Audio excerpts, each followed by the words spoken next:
Yep.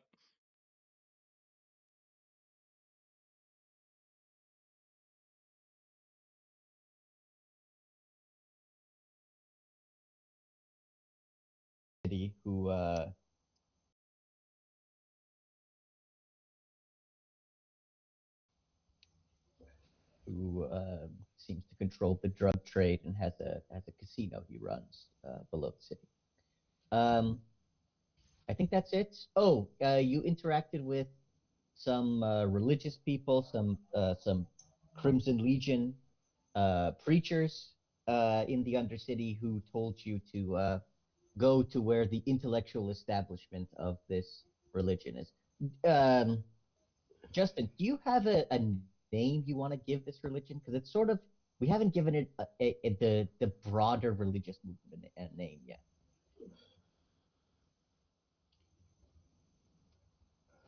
Um, Not yet.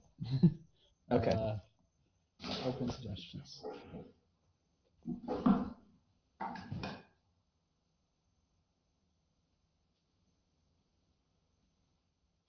I think for now, until I mean, someone else, it's Reichian, something like that.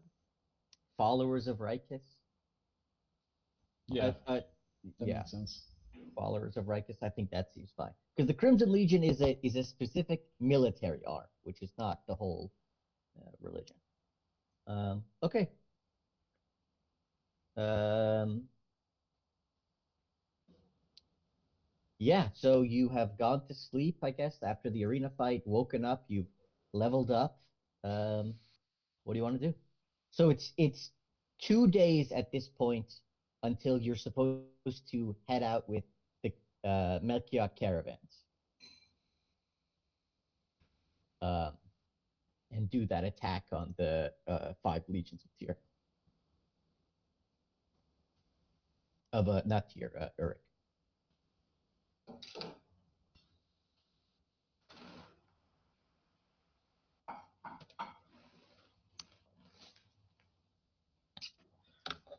Okay, cool. Got my charger. I don't really think of anything in particular that I want to do other than just, prepare ourselves well. Yeah, maybe. I think we bought all the health potions we could have bought, right? If I recall, or that we Think wanted to so. buy. I don't know how much money you guys have right now, but you can still buy more stuff. There's also the House of Wisdom that one Yeah, I mean that preacher sounds like a mentioned. good idea to go and see what the I don't know clerics of this religion are. I mean, how different Oh yeah, I of an forgot about opinion that. do these guys It, have than like the people who inducted Justin? I wonder.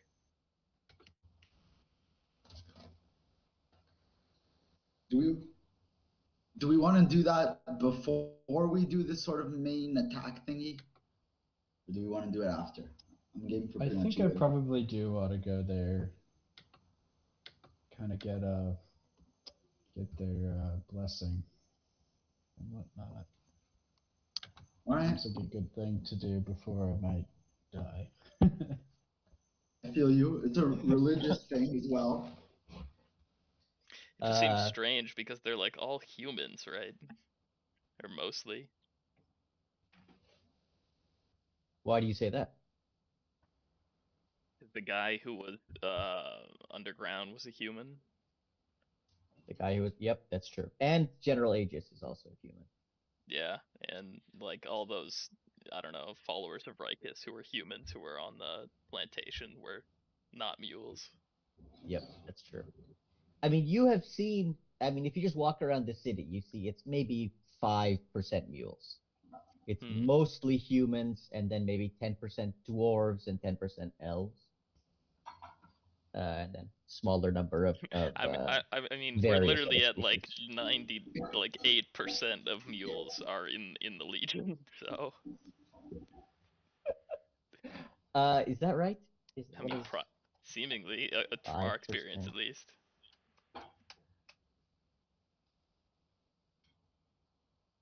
Yeah. So the total population of tier plus the surrounding farmland. It's about 80,000. So 5% of that is 4,000, and they say there's 3,000. So 75% of all mules are already in the military force. Yeah. But there's a lot of other non-mules that are in this legion, right? Yes.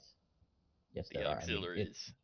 they accepted all of your human followers into the legion. So what percentage of the total religion followers are like human versus mule, would you say? Or other species versus mule? Like I think it's hard. You don't have a clear idea even how many people in this city follow this religion. Uh, but you can say that walking around, uh, most people dressed in the red robe and turban are not mules. Most of them are humans and plenty of dwarves as well. No elves, but you've seen a few uh, religious-looking mules, but once again, they're a very small minority of the total city. And you see maybe 20% of the population wear some kind of crimson garb. okay, cool. Okay. All right. So you wake up in the bar. Um, what the hell did we call it? We gave it a name last time. See, this is why you're supposed to have some sort of guide with names of places and people. But let's see. What wasn't it? Something it had something to do with Rikus. Uh, oh, Brides of the Prophet or something like that. What was it? Could be. Whatever. Doesn't really matter. So you guys wake up uh, in the room that is seemingly yours now, in the bar, um, and you want to make your way over to that place that the ceramic map that one religious man gave you told you to go. Work your way um, through the arena. You see, the ziggurat and the golden city, in the rising of the sun. It's early in the day, so it's maybe 90 degrees, not too hot yet. Um, make your way to the other side of the ziggurats, past the row houses of uh, textile workers and the mud brick kilns, to a place where the Rikus Harem. That's what it was called. Rikus's harem. Yeah, that was a great name. There we go. You wake up from your room in Rikus's harem. Uh, um, make your way. As you make your way past the industrial area with the textile and the mud bricks being worked, you get to a place where the structures are now rising up 3, 4 stories tall, still made out of brick, but uniform. You can see that there's care and craftsmanship in maintaining these structures. Uh, you don't see the beggars and the sort of sewage lines that you saw in the warrens to the north. Um, Eventually, you make your way past a wide open street where Melchiot caravans are trundling to and fro, uh, to the far western edge of the city, where built against the walls of Tyr is a pretty big domed brick and stone structure. Uh, Milling about the entrance of this courtyard are uniformly Crimson Legion people. You see that these are majority mule. Uh, there are a few dwarves and humans scattered around them, but this is the largest collection of mules you've seen so far in the city. Um, as you make your way from the main street towards this structure, uh, 2 Crimson Legion mules seem to peer at you from behind a gate. As they see your garb, the door immediately opens and you are allowed into the complex.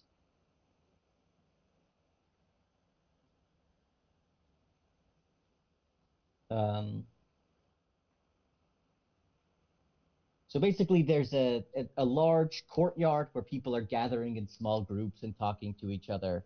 Um,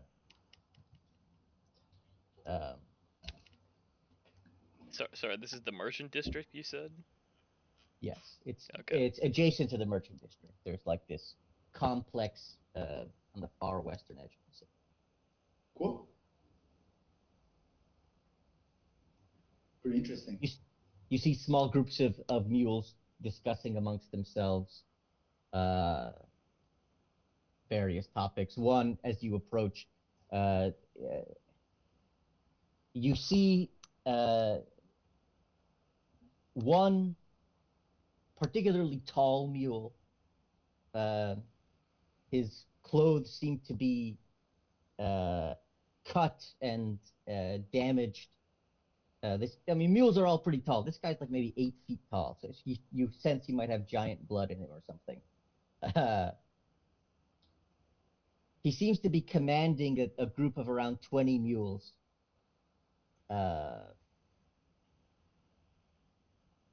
He says, Mulhazarin. Mulhazarin is what we are. The base and the strength of the revolution. Mule is derogatory. Mule is a word of the slave master.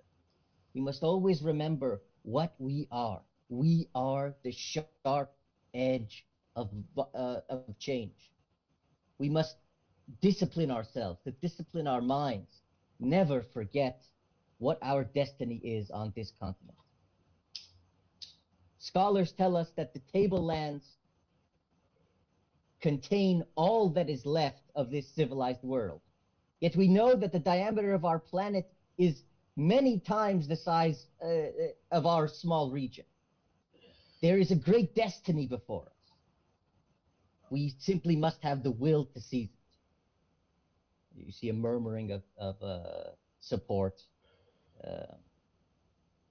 as you make your way past. You hear a sort of a horn blowing, a low, dull horn. Everyone in the courtyard seems to stop their discussion and start to move into the structure. Follow into the crowd. Let's do it. Okay. The structure has quite a large span. The dome seems to dominate this large open area in the center, surrounded by columns. In the center of the room, already seated, is the oldest mule you've ever seen. As you see his face, you realize that you don't think you've ever seen an old mule before. But the face, despite his complete absence, his complete hairlessness, the age of his face in the withered skin, in the curled and sun-damaged texture of his face, surrounded by torchlight, all of the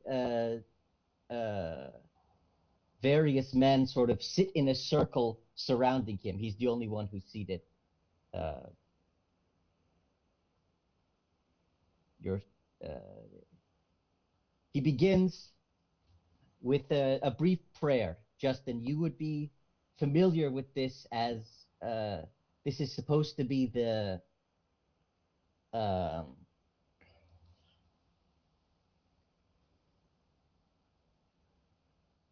the Nasheed of Tyrus, the prayer that he would say each day in the gladiatorial pits before he uh, went off to fight. Cool. Do we know the prayer too? Wait, sorry, who's Tyrus? Did you mean Rikus or did you? Rikus. I meant Rikus. Yeah. My apologies. Yeah. Tyr, the city. I'm just mixing it up. Yeah, I wasn't sure if that was like a founder or something. Okay, I have actually a short little song that I found. It would be in our own language, of course, but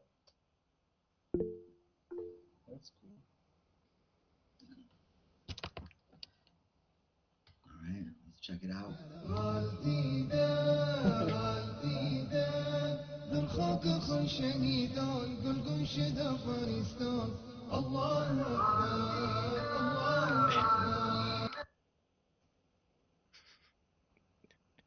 So any mention of Allah would be replaced with Rikus.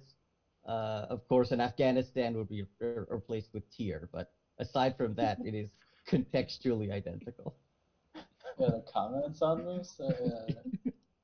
Oh, and Okay. Russia and USA would be Uruk and Uruk and who else? Balik, I guess.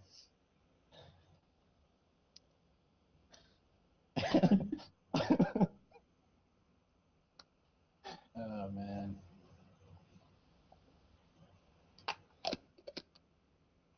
The image is something else.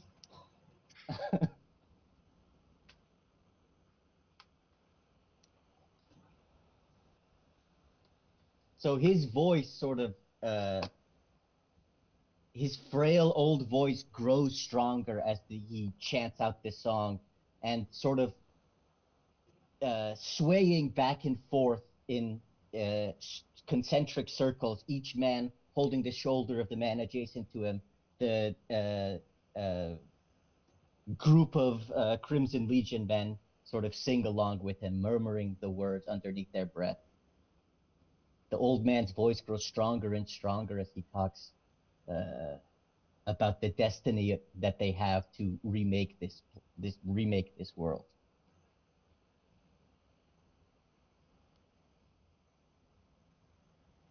All right, that's enough of that song. It's just I thought I really did like that song, and I wanted to incorporate. No, it's a good Uh, detail. I think yeah. it I adds mean, a lot to the whole thing, to be honest. I was almost expecting you to play the one about Erdogan.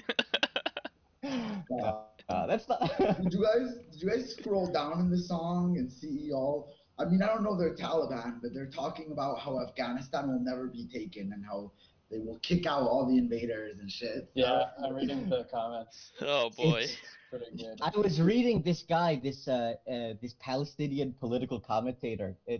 He was talking about how the conclusion that a lot of people in the Arab world have have taken from this is that I guess we need to start a 20-year insurgency because that's what it's going to take. Um, that's there is Yeah, like an uprising, like a revolution thing. but that we need to be willing to do what the Taliban did. That this is the only successful model that we can see. I mean, yeah, an underground guerrilla warfare Yeah. sort of model. It's Yeah. Well, the line between terrorist and freedom fighter is sort of a thin line of Absolutely. like political. Like I bet like if we had today's vocabulary back in the day, like the American revolutionaries would be terrorists. All of the countries looking to get independence would be terrorists. Although the Taliban are truly terrorists in the worst sense of the word. Yeah, they really are. It is remarkable that they take over an area. They can restrain their members from committing random murders to a certain extent, but the thing that they cannot stop is no girl can go to school. That is our underlying political objective. No women can learn. I don't know if it's their underlying political objective, but it's definitely a non-flexible part of their beliefs. Yeah. Yeah. No, but I mean, I think to a significant extent that is true. Their conception of what is Western decadence is women having rights, basically. I don't know. That feels. I mean, I don't know. It feels like sort of like an inflammatory topic, and it feels like this sort of like commentating that come. I don't know. I'm not saying you are doing that, but maybe where you got it from or talking about. It just feels like like an easy political point. It's like one of the things people care the most about, so you elevate it to make it seem like the most important. Oh, That- absolutely. If you ask them, I bet if you ask someone in the Taliban what the most important things to them are, I bet like Afghanistan's like self-control and sobriety, and then just generally following the will of Allah. Well, no, is yeah, they important. just say Sharia, and Yeah, it's and there's a just the lot of journalists important who always like bring up those points because those Yeah. are the like most contrasting. And certainly the yeah, people in the West who are cheering the war, who are now saying we have to keep the war going because of women. It's like, you never gave a shit. This is purely a way for you. But I'm saying, as as a Muslim who can speak Dari, that it's like they have people in all of the universities making sure no women go to them. They're not like killing the journalists they don't like, but they are shutting down making sure no higher learning for women. I really do believe that at the base militia level, that's one of their primary antagonizing. We don't have to talk about it. It's not really relevant. Sure, but I Yeah. mean, I don't know. I bet like not consuming Western media or or not teaching Western texts, or teaching the Quran to every single individual. Like Yeah. if you actually ask the Taliban to rank what their like priorities are, I'm sure oppressing women is definitely up there, but I don't know if you could say it's like the unifying force that drives them all to be the Taliban. Yeah. Like, Certainly not. Yeah. That is a bit inflammatory for discussion purposes. For but yeah, example, I mean, it's stopping probably the opium is most probably the most tragic important. consequence of the Taliban regime. Like, it's like definitely it's like half of all people, and it's like extremely oppressive and extremely like fucked up, and so it's probably like the worst ultimate outcome of it all. It is just wild though how they can basically like install this whole regime with only like 70,000 guys, and there's millions of people in Afghanistan. Like it's 40 not a small million country. people. Yeah. Yeah. Yeah. It's only Do they only 70,000. really have 70,000 guys? Like That's it. the U.S. spent fucking what was it, like 2 89 trillion. billion? 2 No, but trillion. specifically arming the Afghan government as opposed to Oh. spending it themselves. I Oh think it yeah. was some No. I think that's just like training or something was like 90 billion. yeah, 90 billion, right? Yeah. Like it's an insane amount of resources to pour into an army to get their ass kicked in fucking like Yeah. a month or Though most of those soldiers hadn't been paid, their forts hadn't been resupplied with food or ammunition for like 9 months. sounds like the perfect time to withdraw from a country. Not to mention that Great the idea, guys guy. in that force, like none of them could read, and like all of them were like actively using substances while they were on duty and stuff. I mean, Like there's so many infinite problems. But one yeah. thing that I was really blown away by was that someone showed that in the first day that the Taliban seized every single one of these borders, they immediately started issuing stamps for visa of entry. Stamps that they had kept for 20 years from the last time they were in charge. Wow. The day that they arrive, they implement their agenda. They know, oh, hi. I, well, I'm sure they're much less corrupt than the old government at least. Oh, Although Andy's here. that's Come not over here. You saying can see. Come over. much.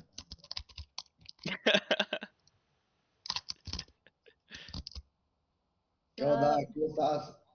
Bien, ¿y tú? Bien, bien. Buen Los pedo. veo pronto. Llego el 20, ¿ok? Vale. Actually, Voy this a... goes out to all of you guys too. I'm gonna be in Boston on the 20th. He's gonna be in Boston on the 20th. Oh wait, yeah. You Yeah. should give I it know. I'm gonna give it back to Kuya. All right, bye, nerd. Good to see you, eh? Cheers. But yeah, I'm gonna be in Boston on the 20th, so we should all meet up and do like an in-person game. Definitely. Yeah. When are you leaving? I'm not sure. I'm not sure. I'm gonna drive back, so I'm kind of flexible. I was thinking I'd be here and maybe drive back next weekend, but I'm actually finding out there might be a huge sort of like presentation to the board of directors the weekend of the 28th and the 29th, and it's happening in Boston or somewhere nearabouts. I can't remember, but I think it might be worth me staying for that. So I might be there through the end of August and even into the beginning of September. Okay. Sure. So Uh, we'll see. Yeah. I have my We exam should play on a the. couple of these sessions in person, though. We should all meet up. Yeah, for sure. Yeah. My business partner and also all of my lawyers are in Rhode Island too, so I'm gonna be staying there probably for at least a couple days. So we can do it in Rhode Island or we can do it in Massachusetts. I'm down to go to Rhode I'm Island. moving out of here on this weekend, but I'll be staying with my parents in Massachusetts for a few weeks until like Labor Day. So All right, Massachusetts. let's meet up in Massachusetts. Where are you Looking moving forward to it. to? I'm moving to New York. I'm going back to school in New York. Dope. New York City? No, Long Island. Okay, which is sort of New York City, right? Like, from my perspective as a foreigner, right? I Like, yeah, it's not too far. It's isn't much it more the suburban. island that's like in the middle of it? No, it's not. No, That's that's Staten Yeah, Manhattan. that's Island. Manhattan. Oh, okay. All right. Well, cool. Long Island is that huge island south of New York. If you All ever see right. on a map, yeah, yeah. I Very kind small. of thought it was just one of the boroughs of New York, like That's Staten Quincy. Island. Yeah, I guess. Yeah, yeah. I never thought about it too deep, and I've probably been there a It's handful okay. of There's times not much today. reason to think that much about Long Island. In the grand scheme of things, you could say it's a suburb. It's connected by train, but not the Yeah. subway. So, are you still working your job then, Justin? Is Friday your last day or some shit?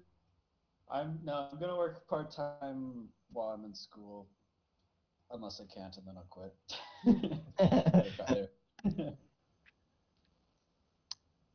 All right. Okay. So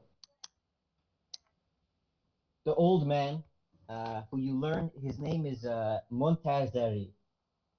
Um, uh, he sort of you sort of hear murmuring in hushed prayer as the nasheed ends. People saying, "Long live Montazeri, long live Montazeri," sort of muttering it to themselves. After a moment of quiet contemplation, Montazeri says, uh, in a sort of frail voice again, the strength from singing has faded. Uh, we have much to discuss. The Legion will soon be heading north, and many Urukite armies march against us. But our faith in Rikus is strong, and we know we will dominate our enemies. The question comes, how shall we make our city once the foreigners have been dealt? Two speakers have asked to discuss the matter. Baradar, commander of the Crimson Legion, and Shariati, scholar and student of Maya. Please, we are always brothers. We shall discuss, vote, determine our path forward. Please, come. Two mules stand up. One, the huge one that you had previously seen talking, who you take to be Baradar, and another one, pretty short for a mule, only about 6 feet tall, but disfigured. You can see that one of his arms is just missing below the um, elbow, and he has quite severe burn marks on his neck, and you presume further down his body, though his robe covers it up. They go up, they bow to each other, and then uh, uh, get on their knees. Uh, you can see that Baradar, while on his knees, is still taller than Montazeri, and he sort of has to bow his head somewhat to show the proper deference. Baradar speaks first. Uh, he says, I know Rikus will have us be successful. I know that the northern armies will be crushed, and we will control both iron and obsidian for the entire tablelands. This is determined, brothers. There is no question. The question is now, how do we deal with these apostate cities? Shall we continue trade with them? Shall we give them our iron in exchange for bits of ceramic? Shall we give them our new obsidian monopoly in exchange for promises of peace?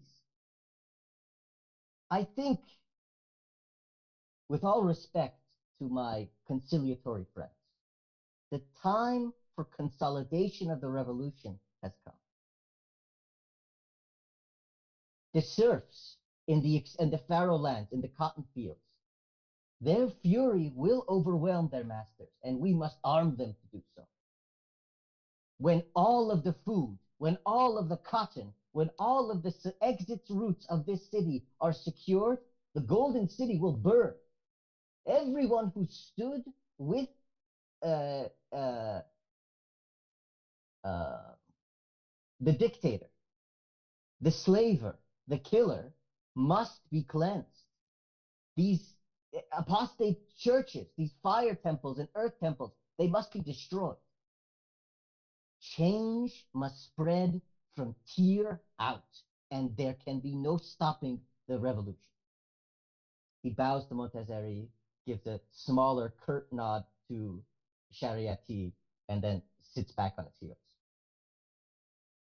You hear a murmur of enthusiastic support from the crowd around them. Eventually, it quiets down when Montazeri sticks up a hand and Shariati speaks. His voice is calm. You can tell there's a warble in it from the fire damaging his vocal cords. He says, brothers, the change will come to the tablelands. But the question is, who will suffer in the meantime? If the Pharaoh fields are seized and the master's house is burned, people will go hungry. People will not be able to live if we destroy our source of food. Baradar says that there is no cost to burning the Golden City, to raising all the knowledge that uh, the God King has assembled. I say no. There is much we do not understand. Why does the deep desert give us new creatures every few years? Why are the dead coming back around Dragon's Basin? Who has created this structure of magic? Why does it have such a plan? There is things that we cannot know and that we should not presume to understand. We must be conciliatory. We must be willing to allow ownership to maintain in the proper hands. The violence of the slave master must end, but we cannot kill him. We must forgive him. We must accept that the revolution will grow slowly, that trade with the outer cities for iron and obsidian secures our borders in a way that no army can. Peace in our time, brothers. Peace in our time. He bows again. I like this guy way more than the first one that spoke. Way more. What do you guys think? I find it hard to imagine uh, a time of peace outside of the oases of the lambs.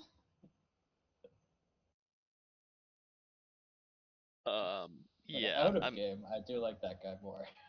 yeah, no, of course we all like that guy better out of game, but as far as in game goes, it's like, yeah, I don't imagine the other cities being willing to like trade peacefully with us when we'll just always be a threat of like their slaves running away to our city, and like destabilizing their societies.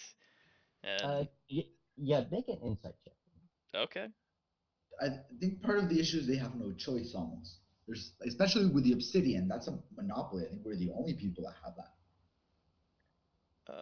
inside. Well, Well, Tyr it's has definitely up traditionally for held a monopoly on contest. iron. Iron, yeah. What Yeah. about obsidian? 5. Yeah, Obsidian I'm no is good. traditionally a monopoly of Uruk, but it has been seized by the Crimson Legion recently. Exactly. So we have both obsidian and iron as two monopolies. That's. I feel like we can force people's hand on that because they just can't not have iron. You know. I guess part of the problem is that it seems that the best like strategic path is a middle ground between the two where we actually neither of them are saying don't overthrow King Tithian. Like right? Like they both are in agreement on that seemingly. So that's not even an option. Like but Well, yeah. Shariati is not saying necessarily overthrow them. He says that, Well, I guess he did say forgive the masters. Yeah, that's true. yeah. I mean, it seems The like current king is Titian or what? That's Yeah. they're trying to overthrow the current. See, isn't he supposed to be? Isn't he popular, well perceived generally? You know, like people think he's like established order and peace. It may be through and slightly controversial he's methods. magic. He Or does use magic, which I is mean pretty his despicable, forces have magic. Do something and with the ziggurat. we hate that, like in character. I guess my I character, certainly do. yeah, Justin totally does. I think my character doesn't really care that much about it, but I just don't see the other cities being willing to like actually trade with us, and that I feel like they would just keep sending armies after us. So that the best strategy seems to like use this tactical advantage of being the only one with like these weapon making materials that we could go on like well, first off, take out like Uruk, which we're already in the biggest conflict um, with. But the problem is that yeah, that Bardar's saying like no, we have to come back here first and like ravage our own city before fighting. Both their Perhaps strategies seem unwinnable. I mean, it's tough because at the end of the day, we can't really make this decision. Well, we can't make the decision. Period. It's sort of out of our hands, anyways. But No, um, dude, you could speak up at this meeting. You're our face character, Eduardo. um, Um, sure. Justin's also If we got a have a little bit of unified, religious sway. if we have a unified message that you want me to convey, then I can say something. But uh, I don't perhaps know. I guess I'm. the problem. What were you gonna say, Justin? Oh, I was gonna say perhaps I'm uh, too simple-minded for these lofty ideas, but it seems like the rooks and bishops are talking of the end game while there are still pieces on the table. Uh, I mean, there's still an enemy on the battlefield where we will meet in 2 days' time. This all feels a bit premature. Yeah, I mean, like this, it seems like we're probably gonna take a lot of casualties in these like upcoming days of fighting, and to have to turn around and then take our weakened force and then fight like a civil war in the city just seems crazy. Yeah, and then we're gonna have to turn around again and fight the next wave of invaders from foreign cities, which are bound to come soon. Like Uruk has a lot more troops than what we're facing today. I think we're facing a quarter. No, we're facing two separate quarters of their troops. So they have half of their army still just chilling in reserve. Uh, Maybe Conceptually, a tough fight to fight. maybe that's the pitch that we should put forward is like let's not worry about the way tier is today. Let's focus on blotting Uruk out of existence or taking it over, whatever it is. And Now then that's a message I can get behind. leave the rest of this stuff to the future, because that would also give us a ton of new like recruits from the freed slaves. Also, the level of the crimes that are being perpetrated in the other cities far exceed the ones that are happening here. As much as our city is definitely fucked up and bad, and like as much as I want to make it like my own personal like quest to buy as many of like the indentured servants out of servitude or to free them or as much as possible to impact this, I do think that uh, I don't know. There's like pragmatism to this whole thing, right? and like we probably have a bigger threat from the outside than we have from the inside. So, yeah, your insight roll is not very good, but it was good enough to pick up the basic fact that there is already trade between um, here and the other cities. As you can see from the fact that there's trade caravans that you just passed on the way here coming from other cities. So at least at this point, there is not explicitly hostile relations that you know of between Tyr and the other cities, except for with Earth. Hmm. Um, but Well, whether or you could, I guess, Eduardo, you could say something like to support, uh, what's the name, Shararti or Shariati. Shariati? Yeah, that maybe you could say something that's like, his plan is the best in the short term. Let's wait until we've defeated, Uruk, before turning against our own city. Okay, Shariarty's the old man, right? Or I don't know if he's an old man, but he feels like an old man to me. The old, responsible sort of voice, the voice. That's Montezeri. Shariati's the guy with the cut off arm and the bird face, who was arguing that you guys should try to have conciliatory approach with everybody. Like the guy we liked. Yes. Cool, yeah. He's like, yeah. He just felt. I just imagined him as an old man. I know you described him differently, but like an old, like an Iroh type of dude. You know, the other one is like Yes. Zuko, and they're like arguing. Um, but yeah, okay. I feel like we've said words to the effect of what we want to convey. Can I just roll a persuasion roll and call it good? Sure. Can you just tell me concisely what is it that you're trying to say? I'm going to try to say that although there are many crimes and many issues internally that need to be fixed eventually, that the threat from Uruk is a The much crimes bigger of threat, Uruk are much and that all of us, greater than Tithian. Yeah.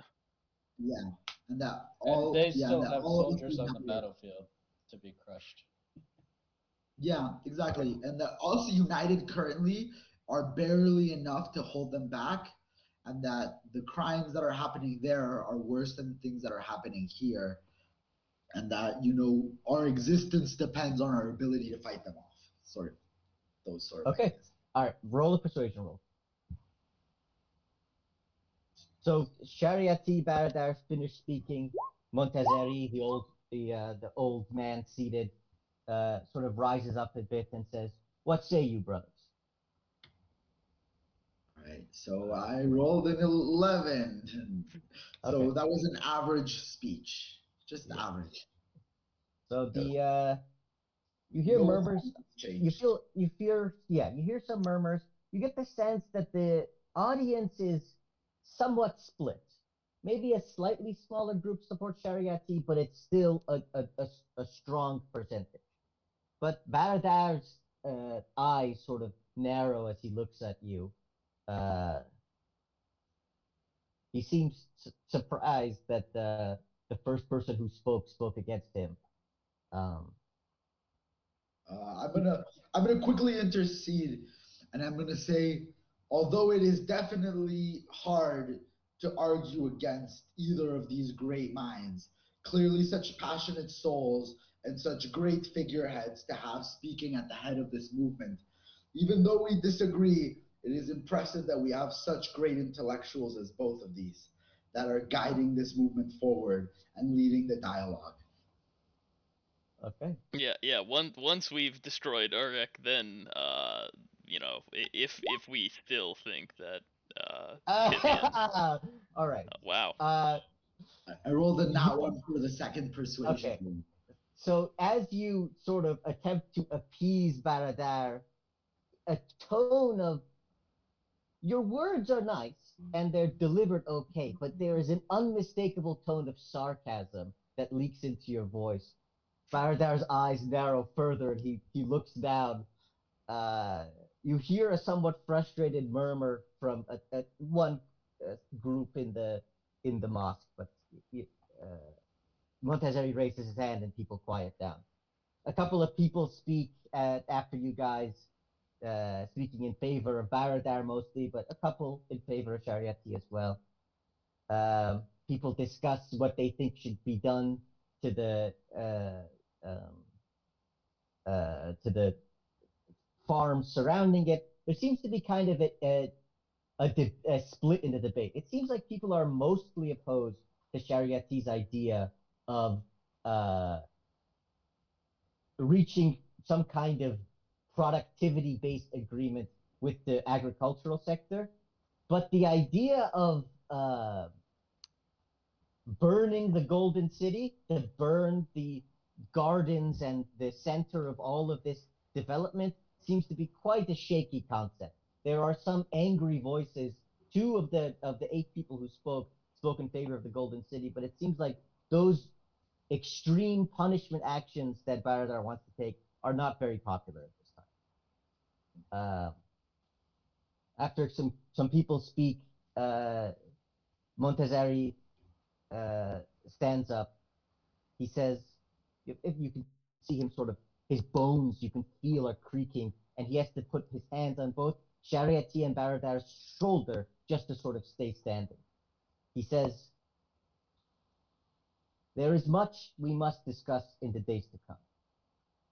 What we cannot forget is that the rule of the revealed wisdom of Rikus is the revealed wisdom of justice.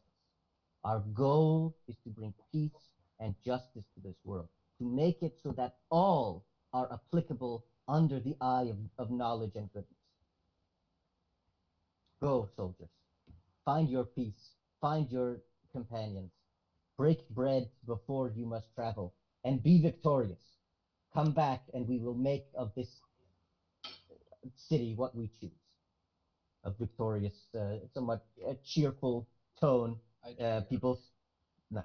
Everybody sort of gets up to their feet and uh, congratulates each other on the ensuing victory that is for sure to come. They're way more confident than we are. And we're the ones who came up with this half-baked plan, so. But hey, I mean, confidence is key on these medieval battlefields, so. Well, these guys are pretty much all going north. If you were to talk with them about their plans, it seems that your idea of the Melchiot explosive caravan excites is a new and very exciting idea to them. A few of them have heard of it before, but to most, it's a surprise to hear about this. Part of the thing is that the mules are like the Uruk-hai or something, that they just march everywhere. Like they just force march for a long ass time. So any sort of transportation is radical.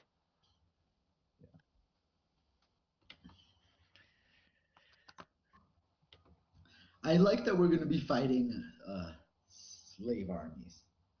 I feel like there's always an opportunity for a persuasion roll, and to, cause some people to defect.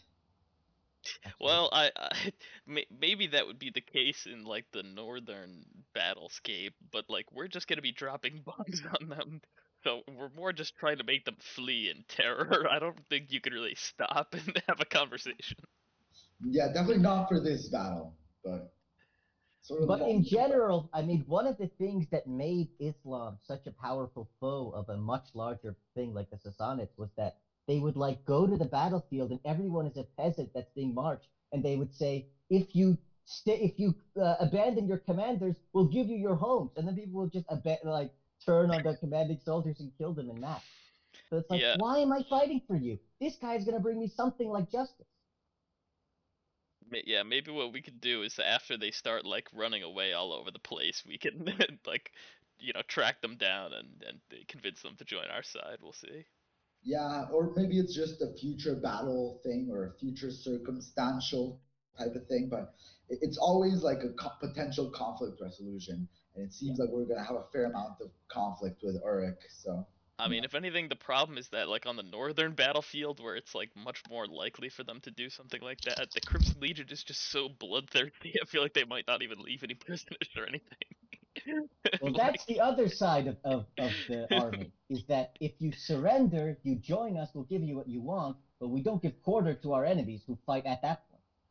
And the consequence is very severe. The Quran says that you are allowed to poison the water and destroy the fields if it's going to lead to a shorter war and less people dying in the long run. oh, okay, Puyi, you gotta start a new Nice, that was call. my idea. That's my first idea. So. Poisoning the yeah. Not in the name of the Quran here. All right, all right. Yeah. Do you want to send a new call? Sure.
Did Eduardo say he was back on the 20th in 2 days or the 28th?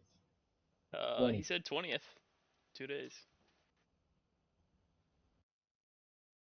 I have my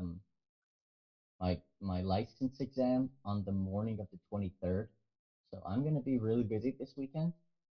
But um, Yeah, I'm moving, so it's not really good for me either. But hopefully he stays the following week because I'll be around that week and then you'll be on the test. I'm down to do 2 sessions next week at some point after Monday. Yeah, we'll see. I may not be here the weekend after this weekend, but we could still do something like Thursday, Friday, or whatever. I mean, I haven't booked my flight yet, so we'll see. Cool. Nice. Uh, we were just saying that we have different things. So this weekend is going to be busy, but next week we should do D&D in person for sure. Chill. Yeah. All right. Okay. Montezeri says it's all good. Um, I guess people are gonna start filtering out. Yeah, I was gonna ask Justin, is there anything that you want to say or seek anyone out? Or Not really specifically. I think I was more listening to the teachers than seeking to contribute any of my own ideas. But I would like to perhaps try to get like a blessing, um, probably for my spell focus or whatever. Nothing really like tangible, just you know, a blessing before battle, that kind of thing, from one or more of the wise masters. so, Not masters. What are they called? Wise? uh, Whatever they are. I told us. The slave narrative is so ingrained in my psyche that I call everyone a master. The learned men. Uh, so who are you asking? I'd probably ask both of the dudes who were kind of talking. Okay, Charity and a I Paragraph. don't know if we Okay. pissed off the one too much. Okay, so you approach them. They're still sort of gathered around. Um, Montezeri is sitting back down on his stool. but Baradar and Shariati are standing very close to him. There seems to be a friendly discussion about the who's going to kill the most Urakites on the field. Uh, so, what are you saying? I'll say with with the blessing of uh, such wise ayatollahs, uh, I hope to claim the mantle of the most Urukite kills. And then I'll take off my holy blood kite and yell out of them, and hold it up and say, um,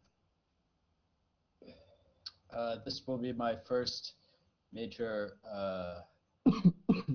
battle, wearing the crimson cloak, and I would ask for your blessing, um, that I may, bring carnage upon our foes in the name of the prophet." Okay. Montazeri asks you to get closer. He sort of seems to gesture for you to get on your knees and approach him. Yeah, I'll do that. Okay. He puts his hand on your shoulder and says, "What is your name, my son?" So, I have been newly reborn as Tyricus. You hear a Of chuckle. the red folk. Tyricus, he gives a little friendly, really a gentle chuckle and says, "Tyricus is a common renaming of new zealots. Where have you traveled from?" um, wait, Ron? Right, Rom. Ron? Yeah. Uh, I came with a convoy via Melchiot after a slave after we enacted a slave revolt, um, in Ram, You hear incited by some fallen martyrs of of this great city. a sort of a wave of astonishment go through the crowd as your reputation seems to precede you, even if people could not identify you immediately. Montezeri says, "Are you the man who has been seen performing miracles in the name of Tiberius? Ricus?"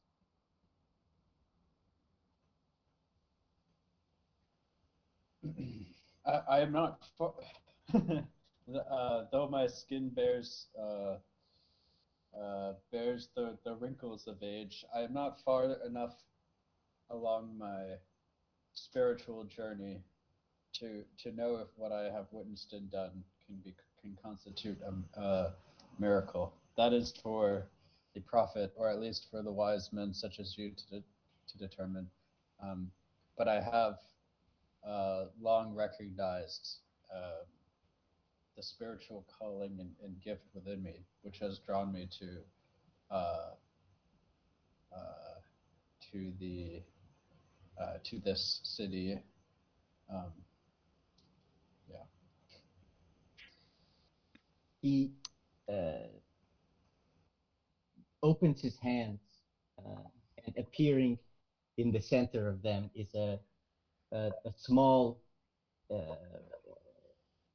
moving picture, a small illusion. You, as a cleric, can tell that he's casting thaumaturgy. He says, "Son, show me what you can do." It's a small illusion of it, a crude image of Rikus throwing the spear at the Akalak. Wait, sorry, throwing a spear at what? Kalak, the previous king, the god king. Okay, I will use Sacred Flame to make like a holy fire kind of burn Talik's, visage. Okay. Make an insight check. Ash or something. I don't know. 'Cause I don't actually know Thaumaturgy, so I can't really mirror what he's doing. Insight. 21. Okay. You see a wave of astonishment, and with your heightened perception, a deep unease you see pass through the crowd around you. You can tell from their uh, surprised behavior that there, perhaps there is no one other than Montazeri who has felt a direct magical line from the line of Rikus. This is not almost none of these people are clerics. You sense that a few may have, maybe paladins, that they may have a touch of divine magic about them, but only Montazeri has the ability to cast anything.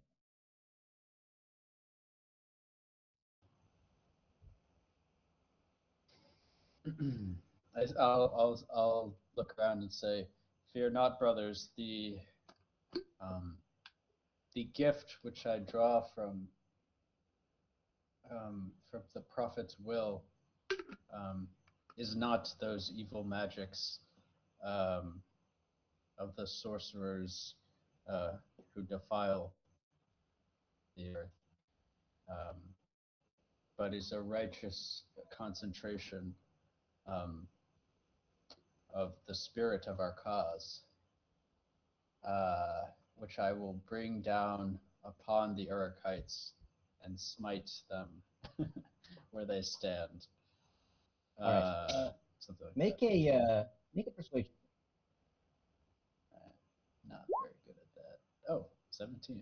Okay. You sense that it was your great insight means you can sort of read this crowd really well. It's not that they were exactly scared, they are not confused by what your magic is, but they are concerned because whoever can wield the magic of the prophet is next in line when Montazeri dies. That there is a obligation and a fear that they now fear of you and what you might ask for. But your soothing words seems to calm the crowd. The concerned faces seem to fade, and interest and excitement grows as they approach you, sort of in a tighter circle, clapping their hands on your back and giving small cheers under their breath. Montazeri says, "We have much to teach you. Where are your companions? Is it true that you have?" His voice grows stronger with excitement. "Is it true you have been cooperating with Aegis and Synth, a design on the Southern armies?" This is true. I am not the mastermind, but I'll uh, beckon Sewell and not Porker. Prosciutto. Prosciutto. Prosciutto. Thank you. Forward. Um, and I say, it's like bacon, ham. Just running through all the porks in there. Okja. Just. Yeah. Yeah, I'll draw them forward and I'll say, it is true we have not spared any time in conceiving plans and drawing up allies with which we might smash the Orchid army with let's call them novel means. I'm gonna agree with him. I'm gonna say, um, and we are very enthusiastic about contributing to the war effort and helping this great city.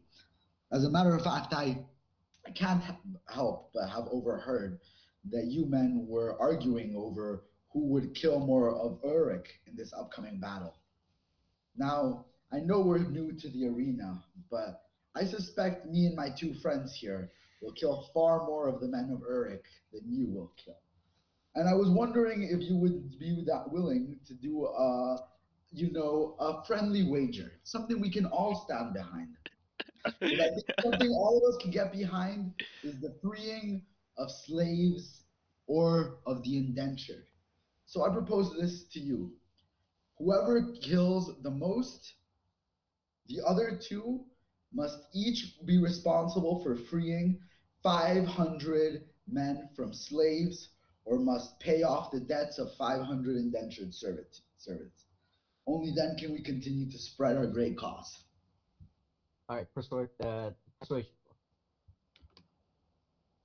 you're asking if you or Shariati or Baradar kill the most people, the other two losers have to free 500 serfs each.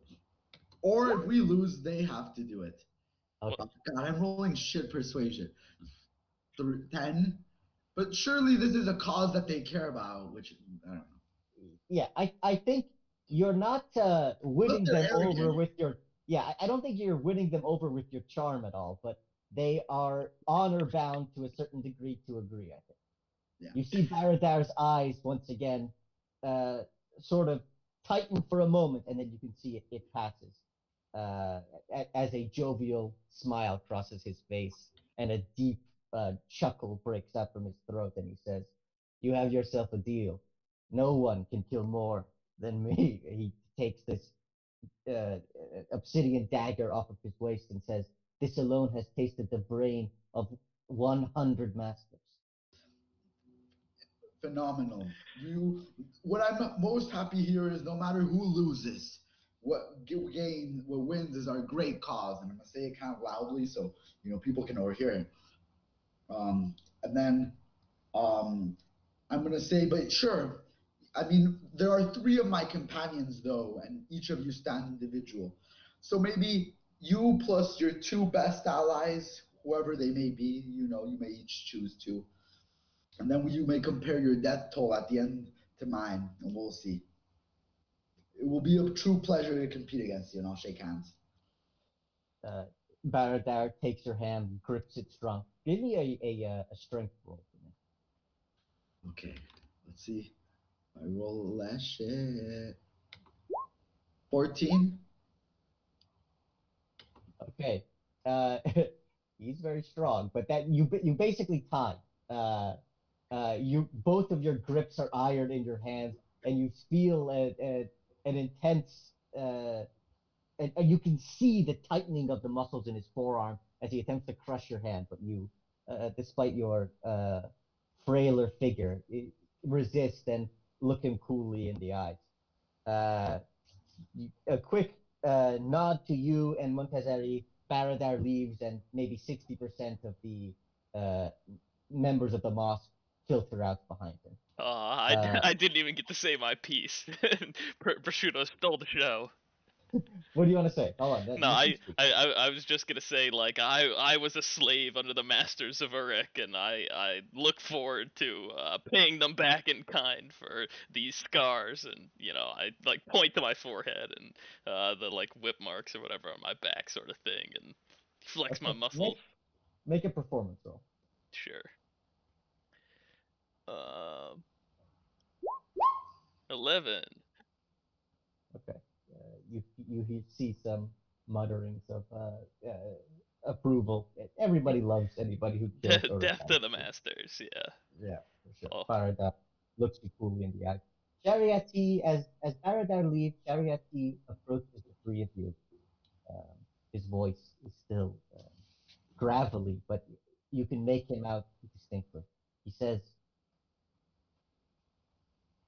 "There is much excitement in Aegis's camp about your invention. Please, apparently we have you to thank for our new weaponized Melchior." He gives a smile that doesn't quite reach his eyes. Um, This is why I am so confident in our wager. I think we are about to change the way we do warfare in this great city of ours. Praise be Rikus. uh, he nods and says, "Certainly, all will be observing what happens.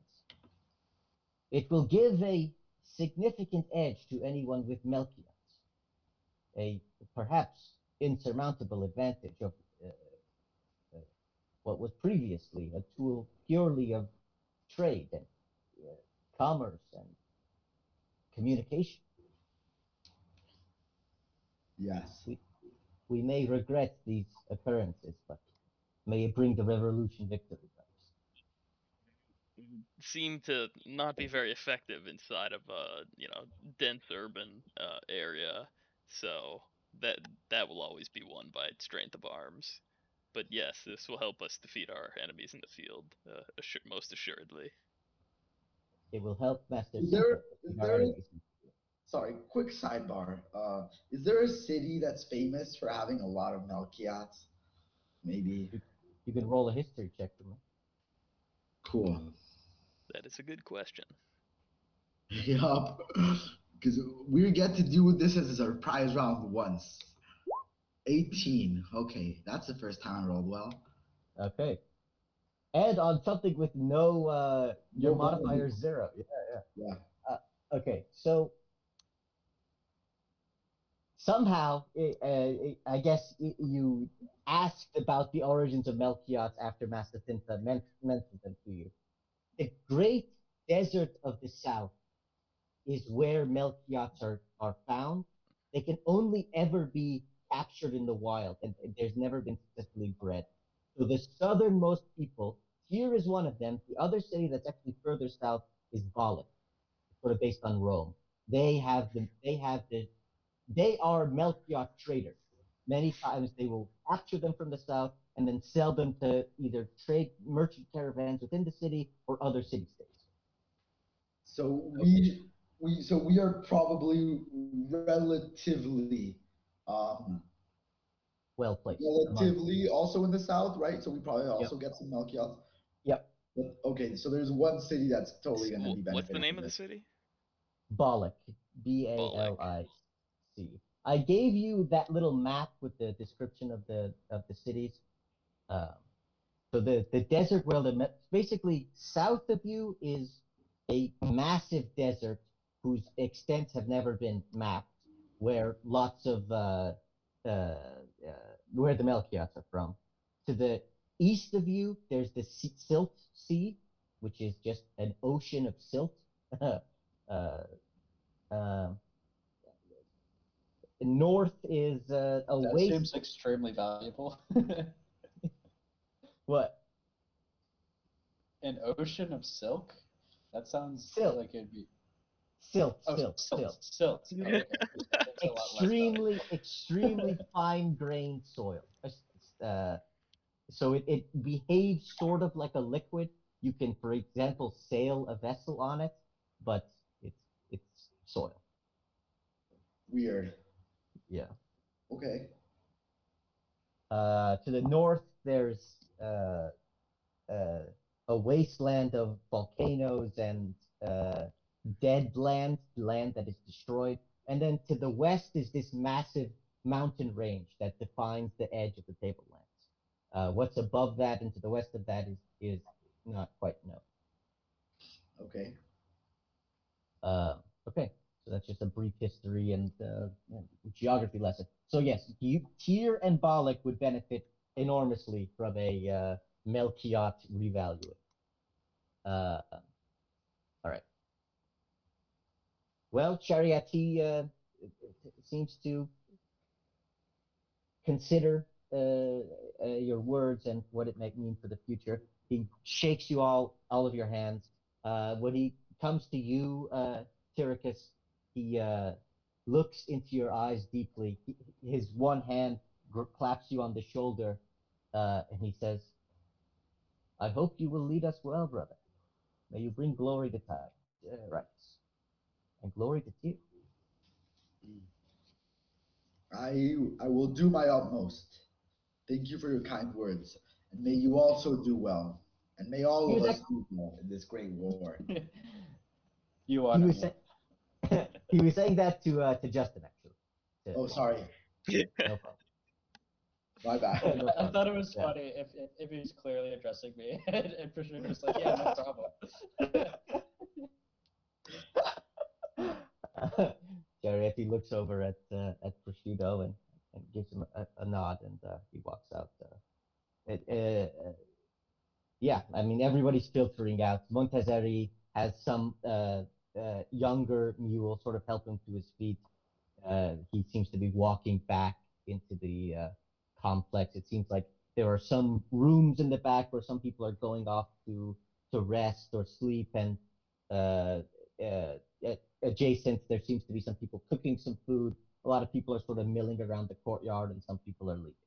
You can hang out here or go somewhere else. But you basically have another the rest of today, and then one more day, and then yeah, at that night you're supposed to head out with the caravan.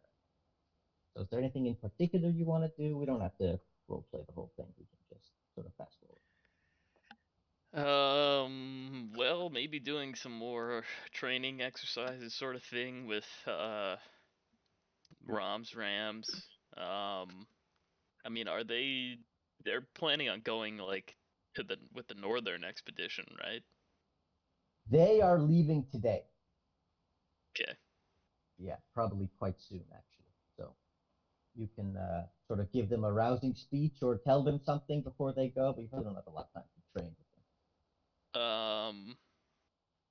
Yeah, I try to impart them on whatever knowledge I know about like the Urukite style of fighting. Give them as much of an advantage as I All right, can. well, roll a history roll for me. Let's see how much you All right. know. Well, I the DC or something should be low because I did grow up there. I But mean, I'm you not know the very. military tactics. That's not inherent. Yeah, but I was a gladiator. Natural I was a. 20. Oh Natural damn. 20. There you Okay. go. Perfect. Okay. Um, okay. I guess you would know then that. What would you know? The Urukite armies are generally defended by groups of half giants. You would probably recommend to your soldiers then to sort of not be in the initial waves, to kind of hang back until the half giants have been taken before they enter the fray. I mean, we also have a bunch of half giants, right? Also, which is helpful. Yeah, it's true. They're even bigger than you guys. Fucking huge. They're like 9. Kind of thick, kind of dumb.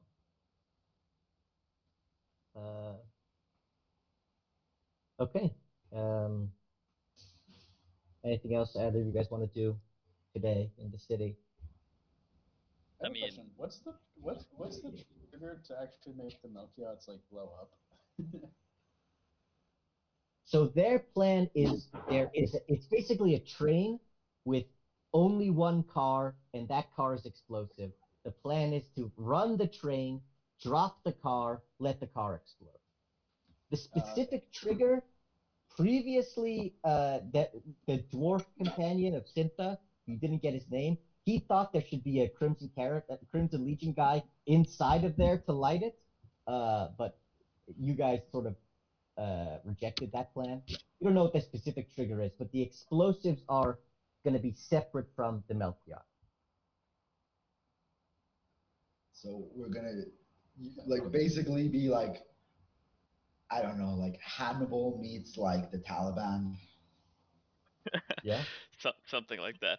Also, as far as like this attack, being a like one and done thing, like if we really wipe out like all the Urukite guys so that none escape, then that would mean that we have a much greater edge of this being successful a subsequent time.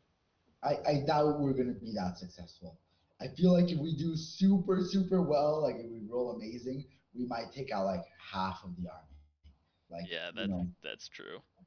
It'll probably be a while before the. I mean, like, how do we know how long it will probably take the Northern Force to make it to our destination? Well, they're not going to your destination. No, no, Northern no. Force is going north. After their battle. Like the plan is that they win their battle and then they head south to the wreckage of whatever we leave behind. That was not the plan. The plan was for them to fortify in the Iron Camp, as at your recommendation, actually, that they uh, try to hold that position because that's sort of like the strategically most valuable place, and it's somewhat. Wait, so No, no, what no, are no. we You're mixing it up, specifically Puya. I doing? think we said that they should just man those defenses against the first Urukite army because they were saying that they were just gonna meet them in the field. When I was saying that they should sit and be defensive, I guess, for Perhaps their I battle. misremembered. But Okay. I think the plan was still Justin, that what were like you saying? this is just a delaying tactic that then the whole force comes after the second army. I was asking what the three of us are doing. Are So we I We're think gonna we've be on got. the vanguard caravan. Yeah, your plan is to be on the very first caravan, the very first wedge explosion. And I So guess yeah, I'm gonna be on the back with my big metal axe to cut the rope. we decided 3 and then 2, right? Like that's how we're gonna do it. Yeah. Yeah, that was the plan. All right, cool. Wait, are we gonna try to kill? I forget. Are we gonna try to kill like a commander or the No, leadership or I don't something? think Or so. Not this time. I mean, do we know where they are? I mean, it couldn't hurt if we do it in the process. I don't think we would know. I mean I might know generally what like the commanders like regalia or some shit like what their banner might look like. But Master Cinta definitely knows. Somebody in our side of things definitely knows what their leadership looks like. Probably knows most of their names, has all sorts of intelligence briefings If on them. anybody would, it would be like Aegis or Syntha, yeah.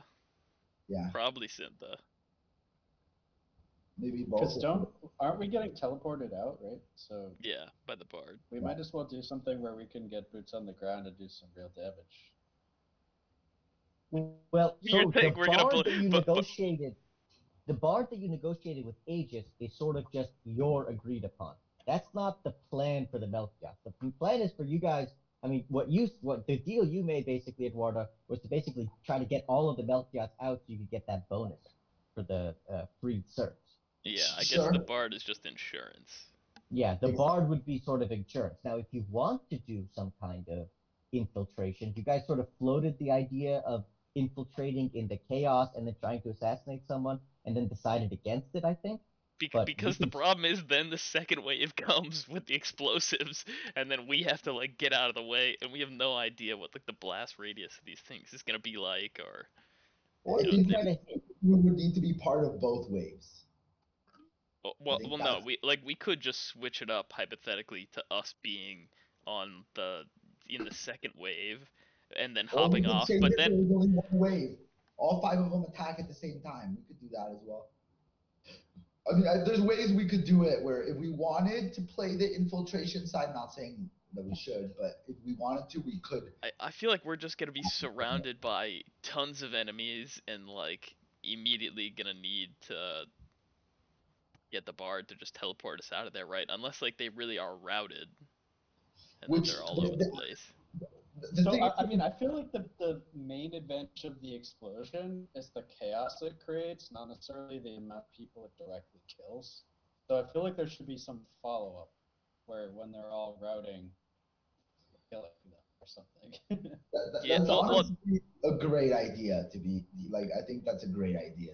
I think, um, right, because the explosion will definitely do some damage, but all of a sudden everybody's scattered, everybody's freaked out. It I would be the ideal moment to engage their armies with like our armies, well no, theoretically. so that's the whole thing that this is just meant as like a delaying tactic that we kill like maybe, a quarter up to, the best case like half of their guys and that they And all let's just my number. scatter, Let's but not then do it, this it'll number. Wait, take wait. them. There's like 5,000 of them, right?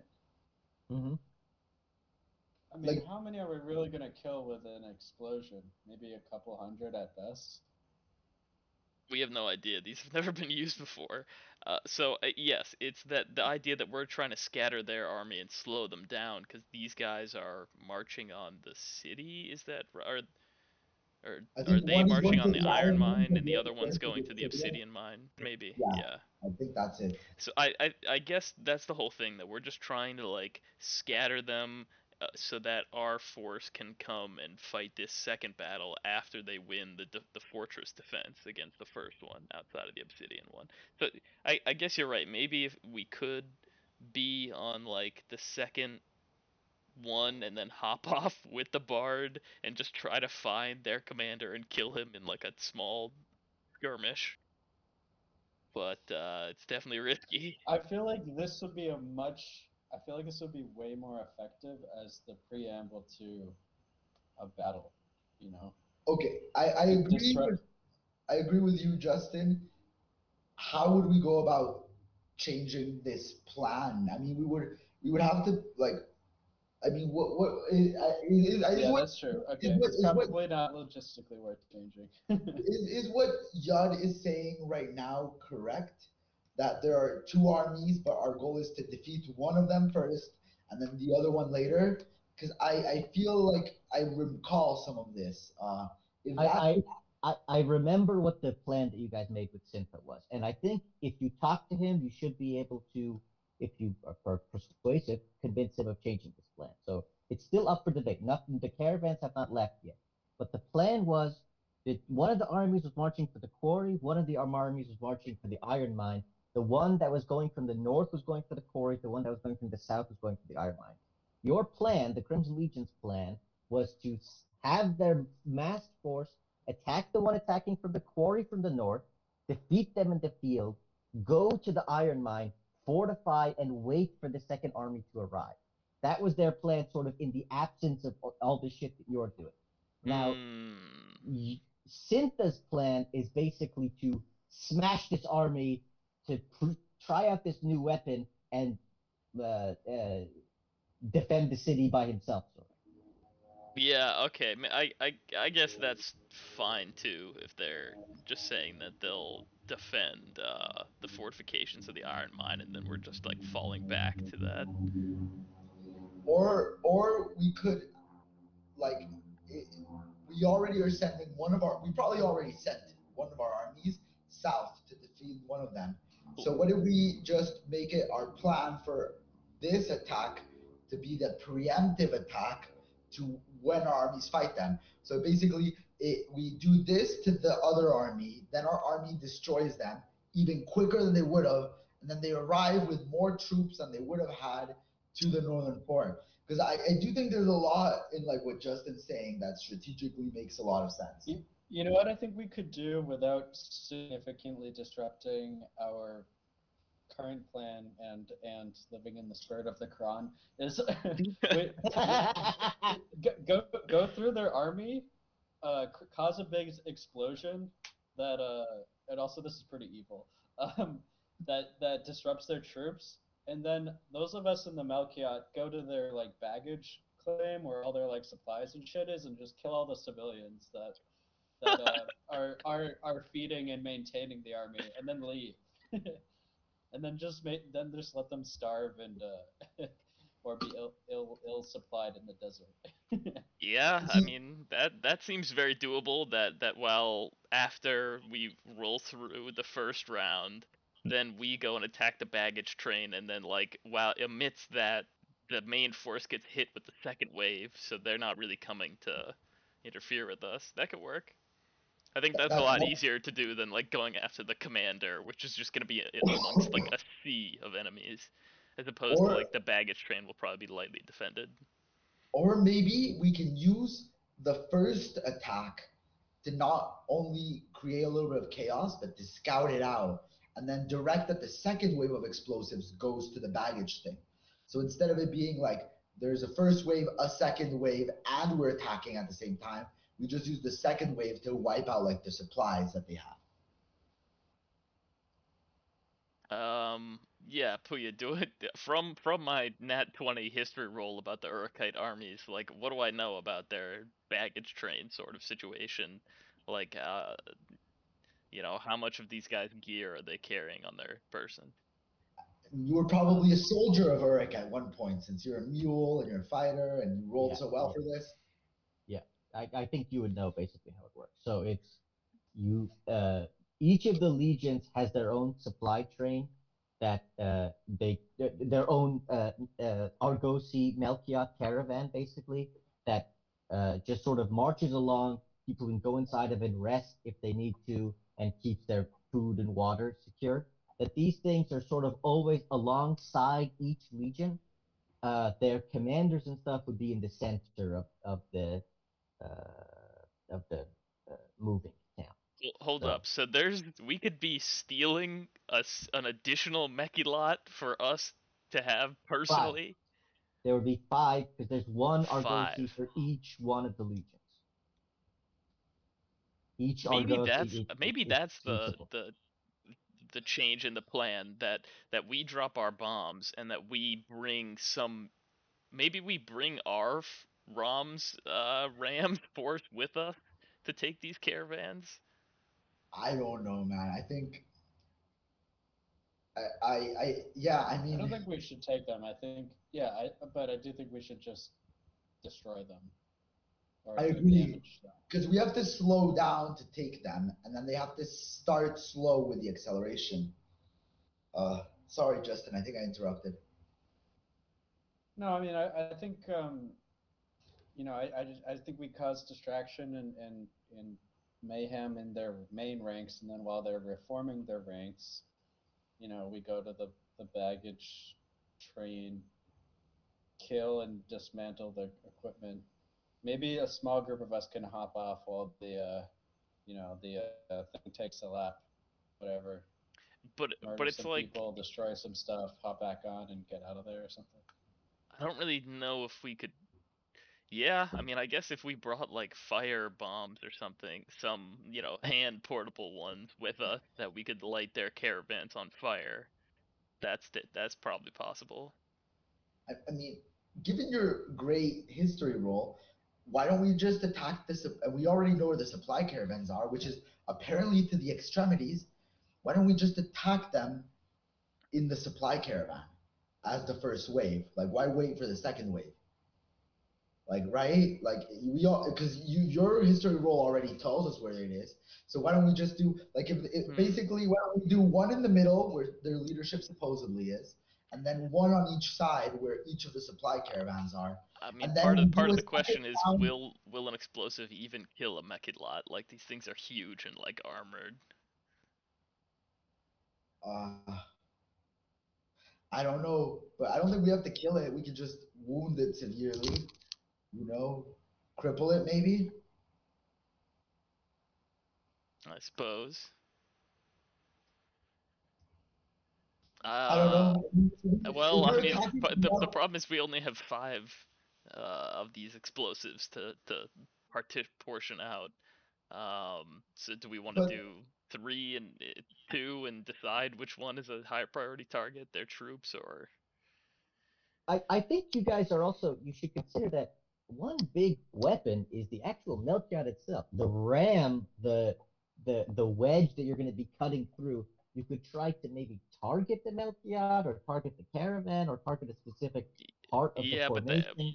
but I see. Like, I think we could roll over their troops with the Mechidlot, but if we just try to crash a Mechidlot into another Mechidlot caravan, then that will probably destroy our Mechidlot just as bad, and then we're not bringing them back, and then that's also not no escape route for whatever guys are on there. Um, I agree with that. Yeah, that Yud is right on I, this I, one. I guess I'm more for focusing most of the explosives at least on the army, and then it being like us getting into a skirmish with their caravan But while the second wave is like hitting their troops, I just because want to do otherwise, something personally. what was Given that, their, Justin? Can you say that again? I said I just want us to do something directly. yeah, no, Uh, I think that would if be that's cool as hell if like the Mechilot that we're on has its own crew and that we can all jump off and go and fight like a boarding action on another Mechilot. Yeah, that'd Be be pretty cool. And cool. either we can steal it or we can just disable it and pick it up. All right, I think we should try that and like have basically just have an attack force like on the first three Mechilots, so that like these guys can all jump off and then get in this skirmish with us while the main caravans like get away, and then worst comes to worst, if our whole like skirmish party is like dying, then we can just teleport out. Is that what the barb is gonna do to get us out? Is he gonna teleport us, or is he Yeah. gonna turn us into like birds and we have to fly off? Okay, a little bit of information that you would already have about what the Bard's plan is. The Bard is going to use the spell Teleportation Circle, which will teleport anybody within the thing he draws, but it's going to take a minute to cast. It can only go to a specific location, so it's going to teleport you back within the city of Tyr, probably. Well, we could always barricade ourselves in one of the rooms within the caravan if things are going bad. I think I feel like if we're gonna do something personally, it should be covert though. I feel like we're gonna be so outnumbered right away. Even if there is a distraction, it's not like there's gonna be a big wave of ground troops there. You know, we're literally just gonna be immediately super outnumbered and super surrounded. If I feel like I dig the idea of doing something ourselves, but I feel like if we do that, it should be covert and it should probably be assassination of somebody. And I also am down for targeting their supplies because I think that's more efficient. Like if we target their supplies, they're just going to starve to death, or they're actually going to have to retreat, or they're going to, like I think we might kill more people by targeting their supplies than by targeting their army. Either way, first wave, second Well, wave, hold up. one of the Maybe waves should be explosive. let's get a little more info. Like, so Puya, how far would those guys be from the iron mine at the point where we're planning on hitting them? Like, how many days I don't think it march? really matters. I mean, our Well, initial objective was to delay and demoralize them, and I think regardless of how many people actually die as a result of killing their supplies, it's very demoralizing. And definitely would delay them.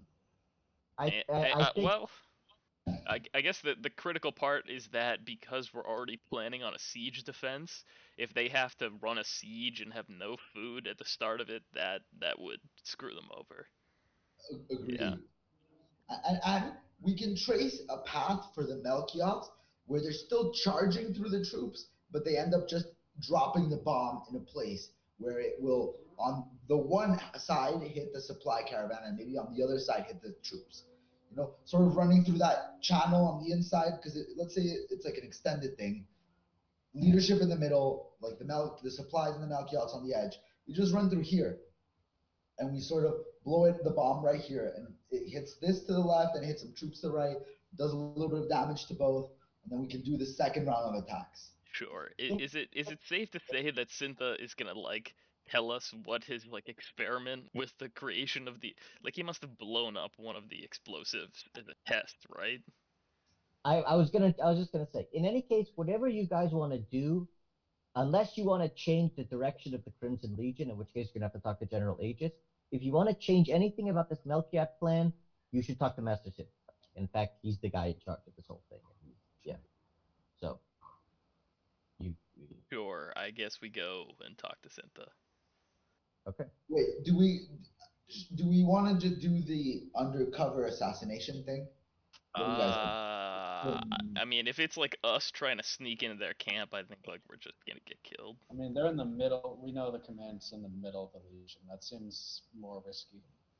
Keep in mind, even if we're surrounded, whatever action we're doing, we're going to do within like a minute before most people can get there. And then either get picked up or teleport out. But I guess I'm saying, like, how do we get in there before the caravans arrive? Why would we need to do that? No, How no, do we no. get there? That would just be if we were trying to like kill the commander before all this stuff. Which got I mean, the only way, I can't think of a way we would infiltrate the camp. Oh, I mean, okay. I mean, we could dress you up as like an Urukite soldier and I could cast feign death or something on you and pretend you were dead. I don't know. We could do something wacky like that, but As I understood I it, don't your know. plan was just to take advantage of the chaos that, like, Yeah. probably getting Urukite uniforms is not bad, but it would be infiltration after the caravan explosion. Yeah, Right? I guess. That's what I would. I guess what I think might be the best combination of these two plans is that like we can just fill, I mean maybe not fill entirely, but at least put like squads of guys on at a minimum the first three, like the first wave, so that it's like they drop the bombs on the troops and then we just have those three mechilots swing by their supplies and just bring like the smaller fire bombs and just have them either A, try to take the mechilots, and then if that's not possible, destroy them. All right, let's do it. Let's try and do that. If you guys think it's easier than the infiltration thing, then let's go for that. I'm down. I'm a little bit confused as to what the plan is. The plan is that the first wave goes through, it does what we originally said, where it's attacking like the column of troops, it's plowing through guys and then dropping those three explosives, and as we're going by, after we've dropped the explosives, we go past their supply caravans and just have a team from each jump out and try to take an enemy caravan, and if it's not possible, just destroy it with fire. Okay, I think since the supply caravans are on either side, we should attack one with an I mean, explosive, Puya, can you and we draw should us a try little and invade something the other one. of what I generally know about the way that they march, and we also visually saw Yeah. some of them. Let me. That would be helpful. But yeah, if the supplies are split on two ends, we could try to blow one up, and we could try and steal and invade the other. Because we're probably not going to do invading actions on both opposite ends of the army. Yeah, I mean, it depends on how they're raid, really.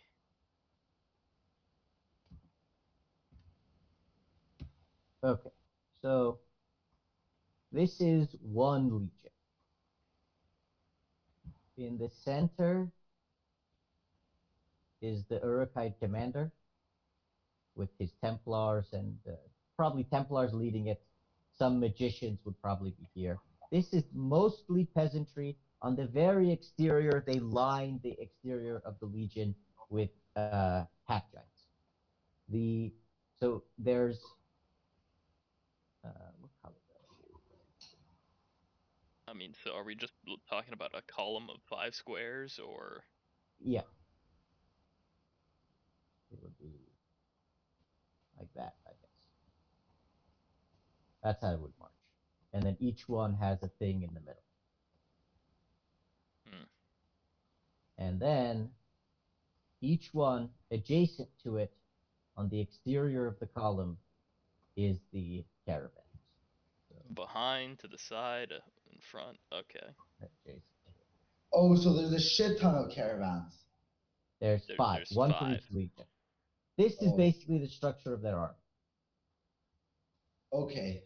That's not what I was visualizing in my head at all. Yeah, currently we're having like 3 caravans coming at them with us in here, and then a follow-up 2 against these guys, I guess.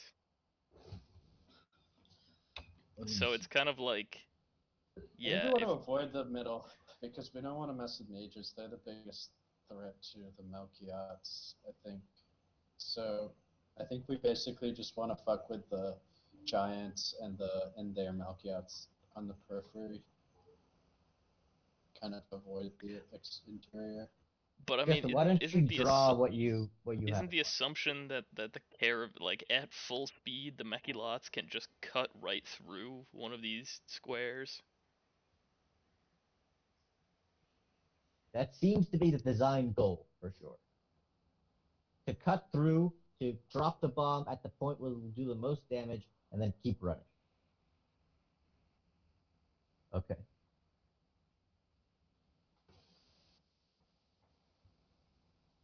Well, I guess the only tweak I would have for this would be that like uh this one that we're on goes more like this, I guess, perhaps. I don't know. Sure, but regardless, I agree with the general drawing of what Justin is doing. Like, charge through the center of the square, drop the bomb somewhere in the middle, and then on the way out, take the milk yachts. And we were probably in the Actually, center one, right, Justin? Would you imagine? In the middle one? What would you think? yeah, yeah, I almost wonder if we want. Yeah, I mean it's a little bit tough. Um, like what is the turn radius of the Mechilots at that full speed? Like, is this possible, Puya, for them to do this quote Why don't unquote hard you turn? make a Or we straighten the lines a little bit, you know? This is a straight line right here, you know? Yeah, This is a straight line over here to the other one. You know, there's ways to make it a straight charge and just functionally yeah, do true. exactly the same thing. I definitely dig that concept. or why don't you yeah, since you had that question, why don't you roll a I don't want No, to no, we'll just follow what Eduardo's doing. Just make a straight line path. okay. I mean, like we don't need to be approaching them from this, you know, angle. Okay, so I'm just gonna have you guys be at Syntha's house. You guys walk through the rest of the city, past everything. It's later in the day at this point. The sun is starting to set. You make your way to the Golden City. At this point, the Templars know you. One of the Templars that you defeated badly is manning the walls that day. They motion to have you pass through, but are largely silent uh, and don't look you guys in the eye. Maybe we tweak it and we come from this angle and try to hop off onto this guy over here. These guys hop off over here. I don't. This One thing is, squad. this is moving really fucking fast, right? I I mean, we're not Hopping expecting these. off is going to be kind of hard. Well, no, we'll have like Yeah. ropes. Like, you know, we'll have Slip and like a slide. mast, I a don't know. mast I don't with know what that ropes. means. I don't know No, what that means. like If a you're pirate ship. going Like, 100 miles an hour and you jump off, if you're dangling with a rope, you're just going to scrape on the ground. I mean, you could probably use magic or something, but I'm just saying, it's not like you can jump off this extremely fast-moving vehicle super easily. It's a fair point, and it's most effective charging. Yeah, I mean, you want it to be going as fast as possible, right? okay, That's when let's ask Syntha how he thinks we could do this. If we I could think make some Is there sort of anyone contraption. Can this bard cast Featherfall or something? Is there anyone who could cast Featherfall? That would help. is Featherfall a bard possible? Who can cast Feather? We might need help from the Because temple. asking Well, you have Master to take Sita it. is just asking Puya to solve our problem for us. Really. Well, no, it's asking It is a bard spell. if It is a Syntha bard can spell. Then yeah, create sure. any contraption. Cool. We could do Featherfall, and that's how we're gonna board the thing. Let's just take one. Let's not get greedy.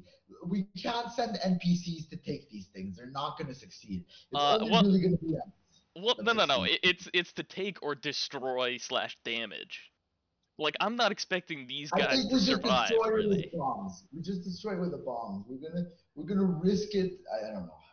Uh, If okay, we take I mean one boarding that's party in the dust. okay, that's fair. So then the explosion point, so that we just try to get some kills, as it were, from coming, you know, just coming right by, cutting through a bunch of guys, and then having them drop the bomb here, and here, and then just us in the middle. Are we gonna Yeah, try to I steal agree. one? Drop the bomb there, or maybe drop it a little bit further here, somewhere where it does damage to the caravan, but it also does damage to the center. We should not go through the middle. We should avoid this. I agree with that. I think the first path is best. Like, this is the magicians are just gonna fuck with us if we go through the middle. we should not go through the middle. I agree with Justin. There's Let's just do the first path. And like we jump off at this caravan, or actually, no, we jump off at this second caravan with a green arrow that points all the way over here, like here. This is okay. what we Okay, so we don't take the most dangerous job. That's fair. I'm fine with us taking the most dangerous job. Just nobody should go through the middle. What Nobody is your should be here. what is your reasoning for that, Justin? Why do you think it's a really bad idea? Because we already fought a wizard who almost blew up our caravan if we didn't put it out, with a fireball. So I mean, I think just wizards would have the most capacity to do the same thing, to shoot fireballs and light our shit on fire. And we're not really at much of a risk of people like poking us with spears or whatever. It doesn't seem like. So I don't really give a shit about everyone else. Yeah, I agree. I also think that our cover is some sort of magical fog or like a sandstorm or something. And I bet the magicians can clear that. The magicians can just be like, bloop, and remove it probably. All right. So if 4 of them are doing this, where is the 5th gonna be? And we don't necessarily need to be on the 5th, but No, I think that's just 3, and then there's gonna be a second wave after us. well, no. These ones at the bottom are the second wave. Okay, sure, whatever. All right, let's rejoin the call. All right. Oh yeah.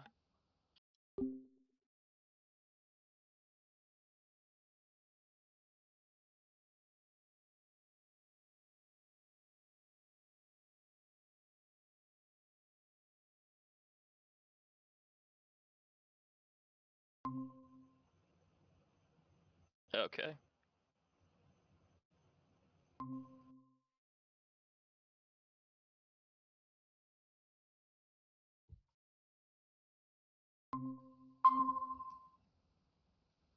What up? Nice. So do we just Yeah, want to like? I think we're roughly in agreement. I think we could proceed. So. Well, no. Okay. We just have 1 additional caravan yet to allocate. We have 5 in total, don't we? Let's just have two. Oh, two you know take what a we similar, could do? Let's just have 2 take the same kind of route, and we'll be on the other one, the one that doesn't have a backup. So, are we saying the center of every legion has wizards, or just the center legion? All right. Well, you rolled a natural 20, so you would probably that there are Templars who are magically gifted in the center of all of them, but certainly the most powerful and the most important of them are in the center of the center one. Uruk has a very sort of square structure to everything. Their cities, their structure, their military formation. So it's just the closer you get to the middle, the more important you are. So maybe we just send 2 caravans along this route, and then we have an explosion in the middle of the guys, and then Well, so in any, I guess, hold on, yeah. So let's decide what is it that you want to convince Cinta of, and then we'll see how well you convince him of it. I mean, I think we have a plan roughly, right? We're gonna send the 4 things through the armies, and we're gonna jump off, and we're gonna try and steal one of them ourselves. And so I think we just do the 4 black arrows on this, and then one of the black arrows is 2 black arrows. yeah. Okay. And let's just move forward. Okay, Maybe we should task the one of the 2 with bombing the center of this one with that, and not have that be the one that we're on. So with the hope being that it would reduce their support from the wizards, right? Sure, I think that's a good idea. We'll send maybe another one. Like let's say up here, you see my arrows, right? We'll send like we'll send 2 black arrows, and then we'll be on the one that's on the inside, and we'll be Yep. stealing. I And the other one, I like this plan. What? I said I agree. This works. We send Yeah. the guys with us on an even more dangerous mission to make And our suicide mission simpler. and it also they'll drop 2 bombs in this army, which will create more chaos and more Yeah. disarray, and it'll mean that it'll be less likely that there'll be some sort of support to this thing as we try and steal it. All right. Good plan, team. Great. Okay. All right, let's do it. So is part of this plan then that all of these are hitting at the same time? I guess Uh, so. no. Well, I mean, Let's just yeah, do we it might all as well. We might as well have them I all think go at it's once. better. There's no Don't give point them in time to delay. react. Yeah. I agree with this. Let's just do it all at the same time. Okay. All right.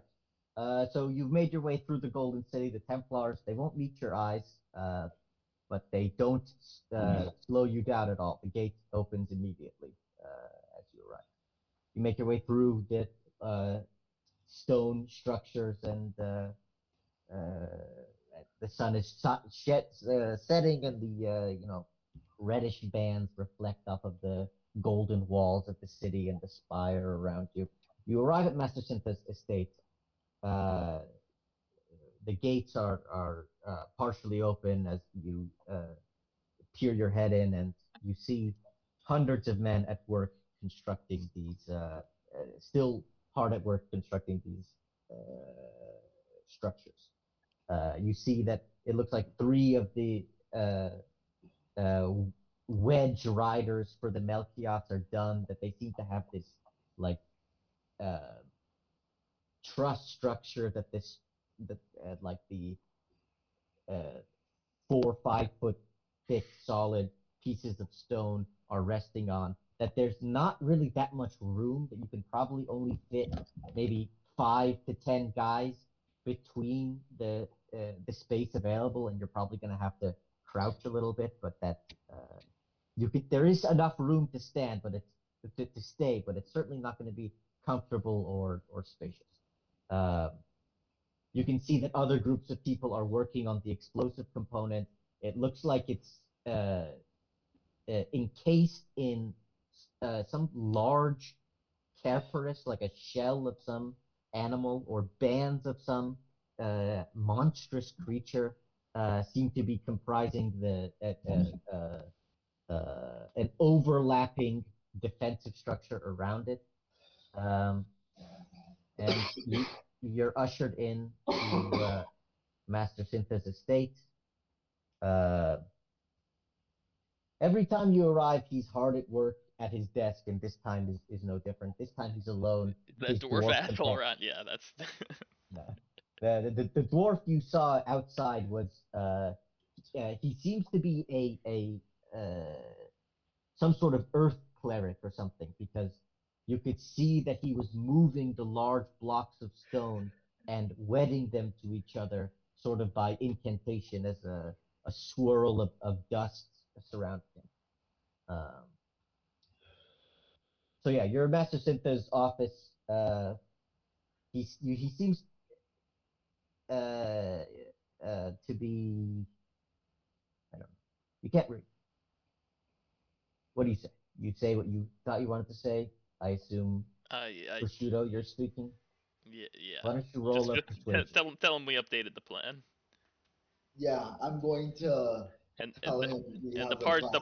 the part that he'll like the best is that there's a chance of us stealing an additional Mechilot caravan and just increasing well, the thing that the problem is, though, that he might want to take possession of that Mechilot caravan, so just be ambiguous about that. I think we described the plan enough, and that it's somewhere embedded in what I've said already. The other issue, though, too, is that he might be like, okay, so now the odds of me getting like giving 5 Mechilot caravans back to the traders is better, because if we lose one of the other caravans, he might be like, okay, then this one you stole is mine in, exchange. So I guess that we could just try and keep it ourselves, or we could. no, that's what I'm saying. Just be ambiguous about it. Don't promise him that like that will be a replacement caravan for one of the ones we probably will lose. I uh I'm not. I'll be ambiguous about it. I explained the plan as we've described it to you, Puya. Okay, We great. rolled an 18 for persuasion. I Nice. mentioned that we are going to maybe try and also risk our lives to steal another Melchiot for him, while Not also for him. Just steal another Mechalot. steal another Melchiot, and then Okay, I'll be ambiguous about it. okay. Cool. Well, rolled well, and I think this is a better plan than what he had before. So I think he's going to agree to this. Uh, Delightful. Delightful. Okay. Master Simpa, uh, does he have anything to say to you guys? Not really. He says, He's just excited to see what will happen from yeah. his contraptions. I'm gonna tell him one thing. Okay. Uh,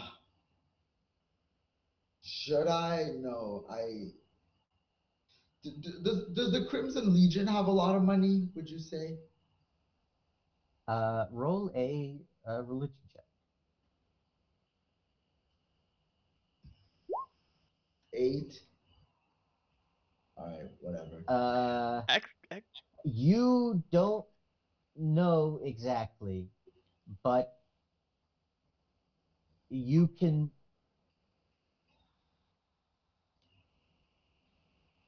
Yeah, you don't really know. well, You know that in general, from what you saw in the arena, rich people cheered more for the Templars than the Crimson Legion, but that doesn't necessarily mean too much.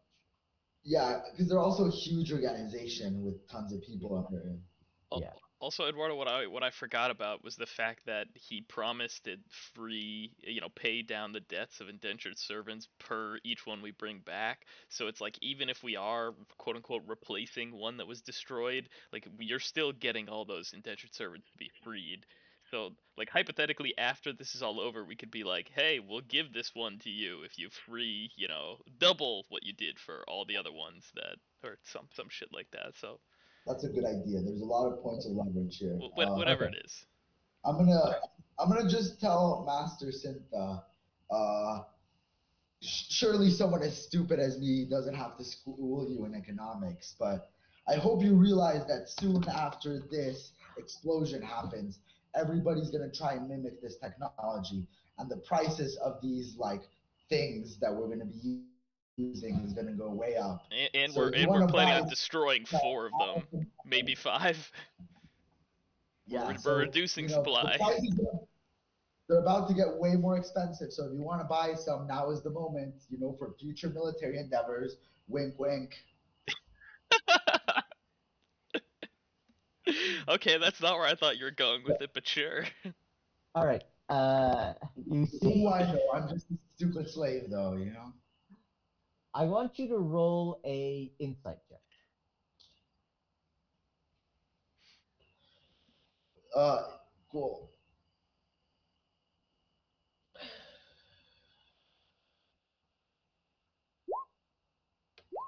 Oh, 18. I rolled it twice, but the Yeah. first one was an 18. Yep. Yep. Yep. You see for a moment ecstatic glee overwhelm his face.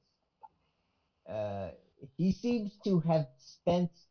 You get the sense that he thinks that this is potentially a revolution in on the tablelands, and that he has spent the last night or two not quite sleeping, Unable to sleep. just just contemplating how it will, and seemingly making some plans. As you see, he's scribbling down. This is the most literate person you've ever seen, with surrounded by the most books you've ever seen, continuously writing and yeah, he's aware and very excited. He gives you a assuring nod, and he says, uh, "I'm sure it will be successful, and of course, thank you. Your defense of the city of Tyr will not go forgotten." So I guess that there's just one tiny part of the plan that we haven't mentioned, which is the fact that I guess we don't want to teleport we want to successfully steal this caravan and ride it to the Iron Mine to help in the defense. Because otherwise, then like, how do we get to the Iron Mine to help in that fight? If we're just teleported back to tier, or if I agree. That's a backup plan, but ideally that doesn't happen.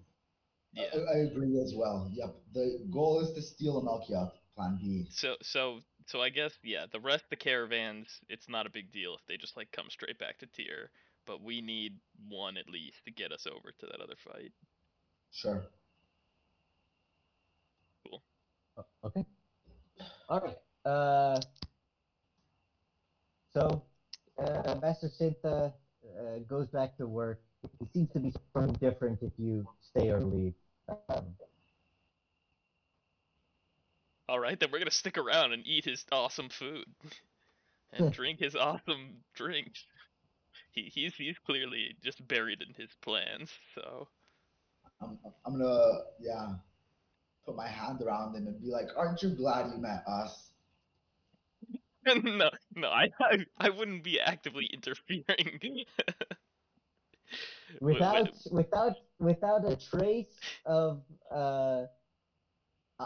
irony or Sarcasm. Yeah. sarcasm, he says, "You are without a doubt the most remarkable slaves I've ever met." Cool beans. Also, I Uh, feel like that's almost a slip of a tongue. But you know, we're all in a good mood. We're letting it slide. all All right. right. You fuck around on his estates. The servants give you food, whatever you ask for. Eventually, you are kicked out or gently asked to leave by a series of increasingly insistent butlers, uh, and you leave the Golden City. All right. So we're gonna spend the night back at the inn, and then time to pick up our weapons tomorrow. I want to give. Can I give just like we can not do it like narratively, but can I just give the same economic advice to the Crimson Legion people about buying Melchiots now, just buying maybe a bunch of them from the south right now because they're about to, you could just sell them for three I, times the price in I a mean, month or two. on the way back, we could swing by that place Why in the don't merchant you district, right? Send a little roll? vacuum turn maybe, or Sure, yeah. Or we don't have to act it out. Just give me the rolls for two different persuasion rolls.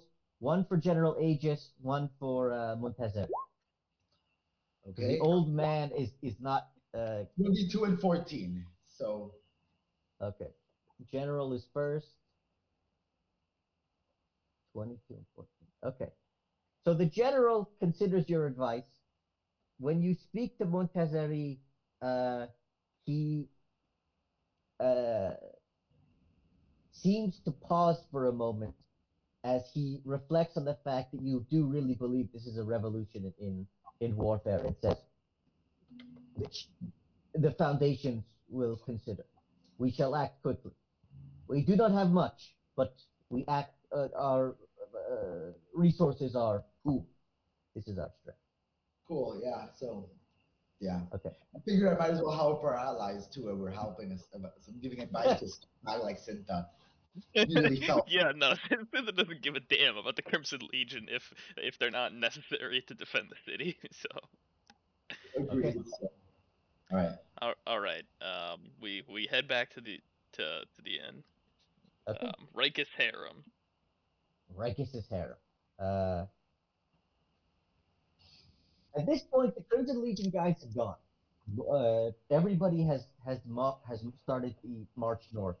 Uh, they left basically as soon as the sun set when it was cool, the optimum time to travel. Uh, what's left are, I guess, mostly humans. A few gladiators. You actually, I guess, would hear some people who are uh, the most pessimistic viewers. You see three or four very drunk gladiators uh, harshly discussing to one another the fate of all of those fools that are going to die. But they quiet, quiet down when they see Prince of Legion approach. All right. Well, All right, go to sleep. Wake up the next morning. Go to seek out your weapons. cool. All right. At this point, you sort of know the way there. You know how to go to the bricklaying quarter, and there's this little supply shed that you work your way down and get to the Undercity. As you work your way out of that collapsed structure and enter the large open plaza, and you see the what the fuck is this? Not a forger? That's not right. What is Smith. the smith? There you go. The smith's. You see the smith's tent. Roll perception check. Oh boy, this is gonna suck if we don't get this shit. Although, I mean, if we have to kill some tooth cutters to get it, that's all right. 17, Okay. 18. Yeah, we're good. Okay. You can barely make out, but of course, all of you do. It's just Justin roll. All right. Hey, Justin, are you there? You are muted, Yeah, I'm Justin. here. Yep. Okay, Yeah. cool. All right.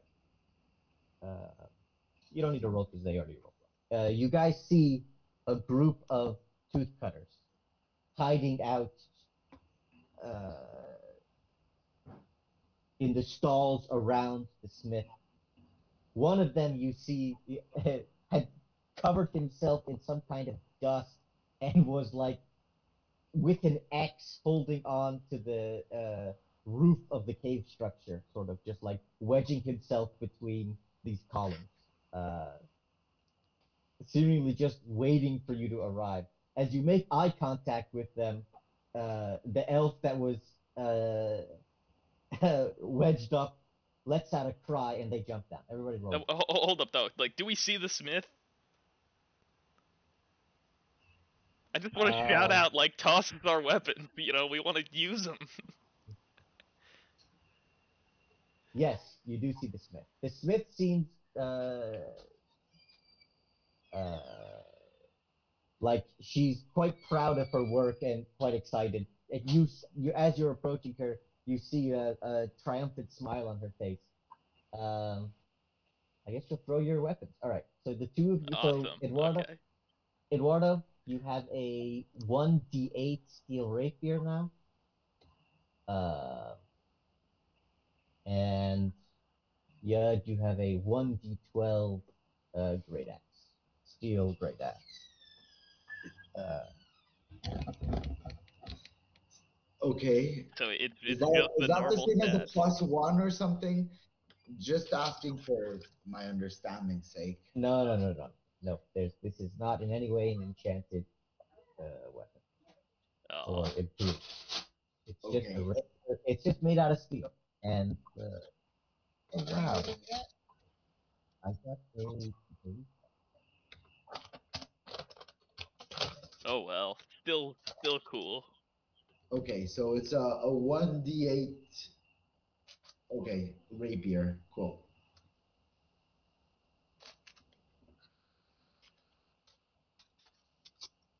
Well, but standard at weapon. least I can't break it now. Yeah. And okay, everybody roll initiative. The big thing about higher quality weapons is that when you fight somebody with lower quality, you break their weapon. Yep. That's cool. Definitely. I rolled 11. Okay.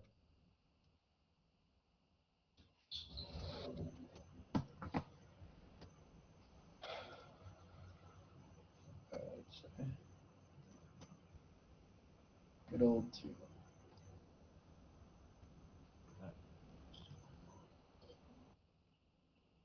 Okay. I guess it's confusing. heading that way. Put yourself down somewhere in the middle. Well, do you want to draw the surrounding first? I mean, aren't these some relatively tight alleys?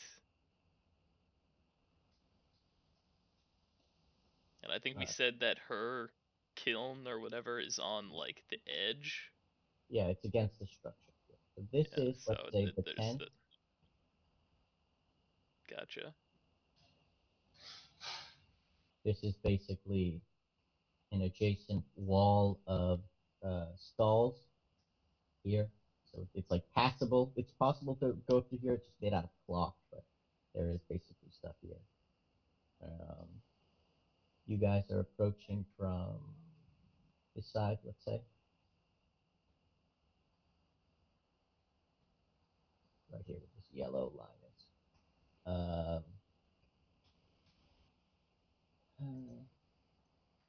Let's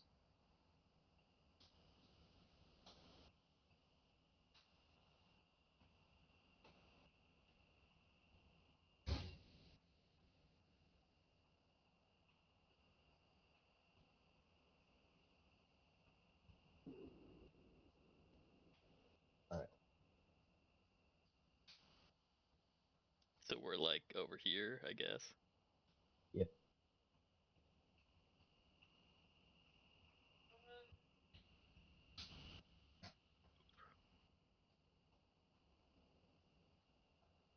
Yeah, those guys are far.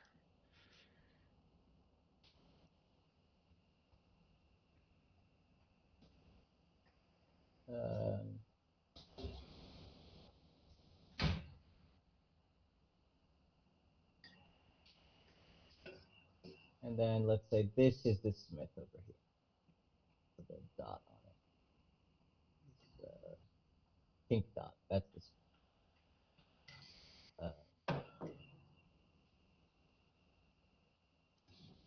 She seems to bark out a curse in some drow language you don't know. Okay.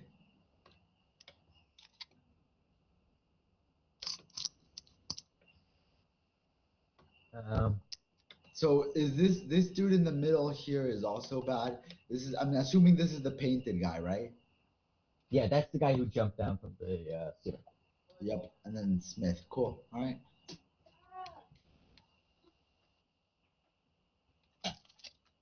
All right. Hold on. Justin, you got 2. And then this. Ah, shit.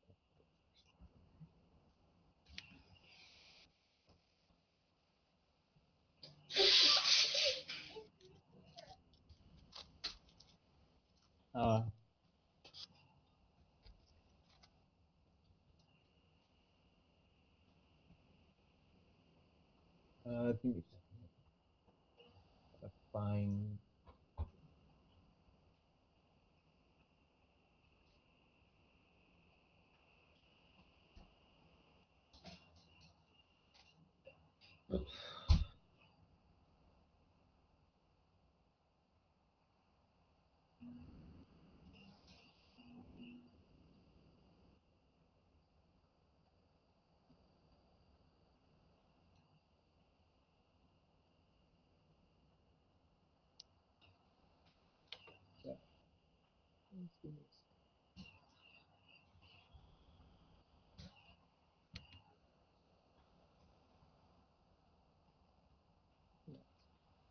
Okay.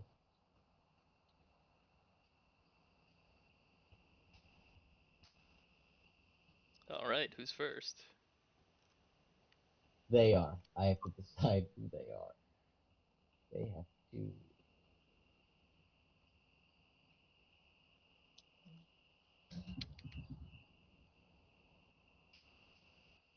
Yeah, I feel like I rolled really bad for initiative. And Yadi did too, definitely. Justin rolled a 2, so. Oh, did he really? That's normal for me. Well, yeah. A -2 for initiative, to be fair, but. Yeah, that's rough. I mean,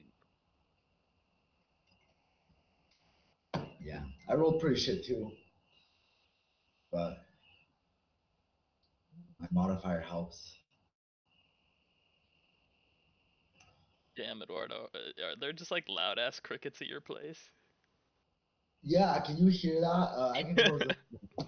No, I mean it's not a problem, but it's just funny.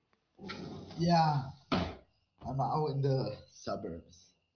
It's I nice, bro. It's spacious. It's like the little like office space I work in, which is kind of like just the like a part of the basement, is probably in itself bigger than like our entire apartment back there in Boston, let Oh alone wow. let alone my tiny little room, God, that yeah,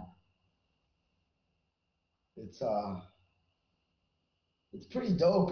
Honestly, it, like the fact that she's like buying property and like buying like nice property, it makes me feel like I'm way behind on the adulting spectrum.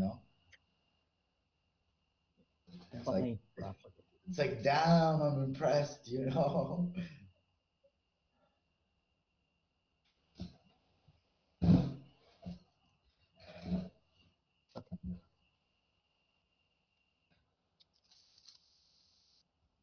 All right, that's fine. So the guy who is covered in dust seems to be kind of shaky on their feet. Uh, the dust seems to be sort of shimmering underneath their eyes. You can see it's affecting them strangely. They reach on their face, drag their hand down, and throw a mass of shadow at you guys. Roll wisdom saves. I do see this, right? Yes. So I guess the oh, it's not a deck save though. Darn it. Okay. Four, Oh, crit fail. we all fail. Okay. You are now all confused. Oh man. Let me give you the spell description.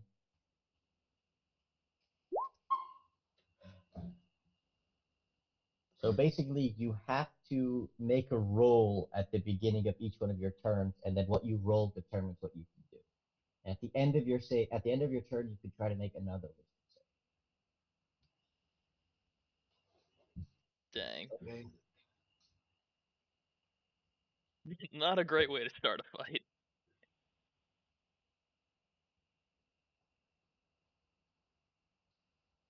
Although, I mean, there's save. a 20% chance we'd act normally. Okay. The rest of the fighters are going to charge.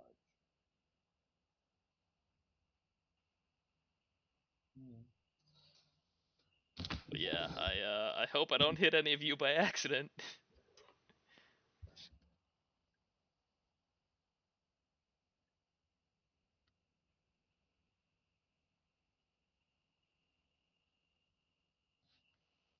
So they all seem to be sort of staying out of the cloud, Hmm. sort of just observing you guys.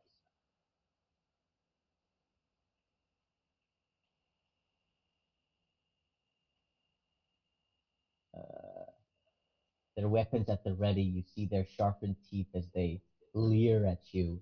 They say something in Elvish. Do any of you guys speak Elvish? Nope. No. No. Okay. All right. Did you Eduardo, did you're you did you roll an yeah, initiative yeah. for the smith, by the way? I did not. Do you want the Smith to fight for you? I Because they mean, seem to like not be able to, or at least have some kind of agreement with her to not bother her. Otherwise, they I would have feel like stolen from her she'd be before. pretty angry about them interrupting her clientele. I don't know. I mean, that's up to you if you want to roll for what her No, no, demeanor's like. She's pretty yeah. strong, I'd imagine. From Hammer in that metal. Okay. If she's keeping them at bay, they're clearly afraid of her somehow. Well, okay, so I gotta roll a d10. Yeah. Oh, let's hope I don't smash any of you guys. 6. So that the creature doesn't move or take actions this turn. Well, fantastic. All right. The gray cloud sort of settles over your mind, and But I can do another save now at the end of my turn. Yep. Okay. Big money, no whammy. 13. Is that a save? Let me check. No. Shit. Okay.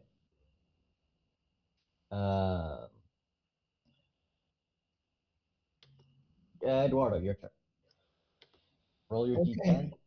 I have to roll a d10? Yep. Let's do it.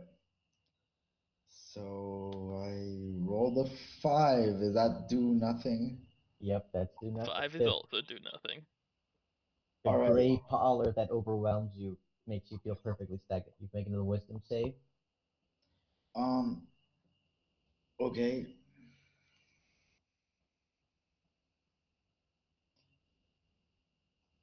Another wisdom save. Ugh, I'm not good at wisdom. 7. Okay, yep, that's a fail still. You are covered in this shit. Justin, your turn.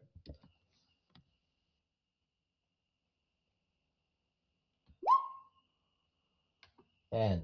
All right. Hey, Okay. Justin gets to act.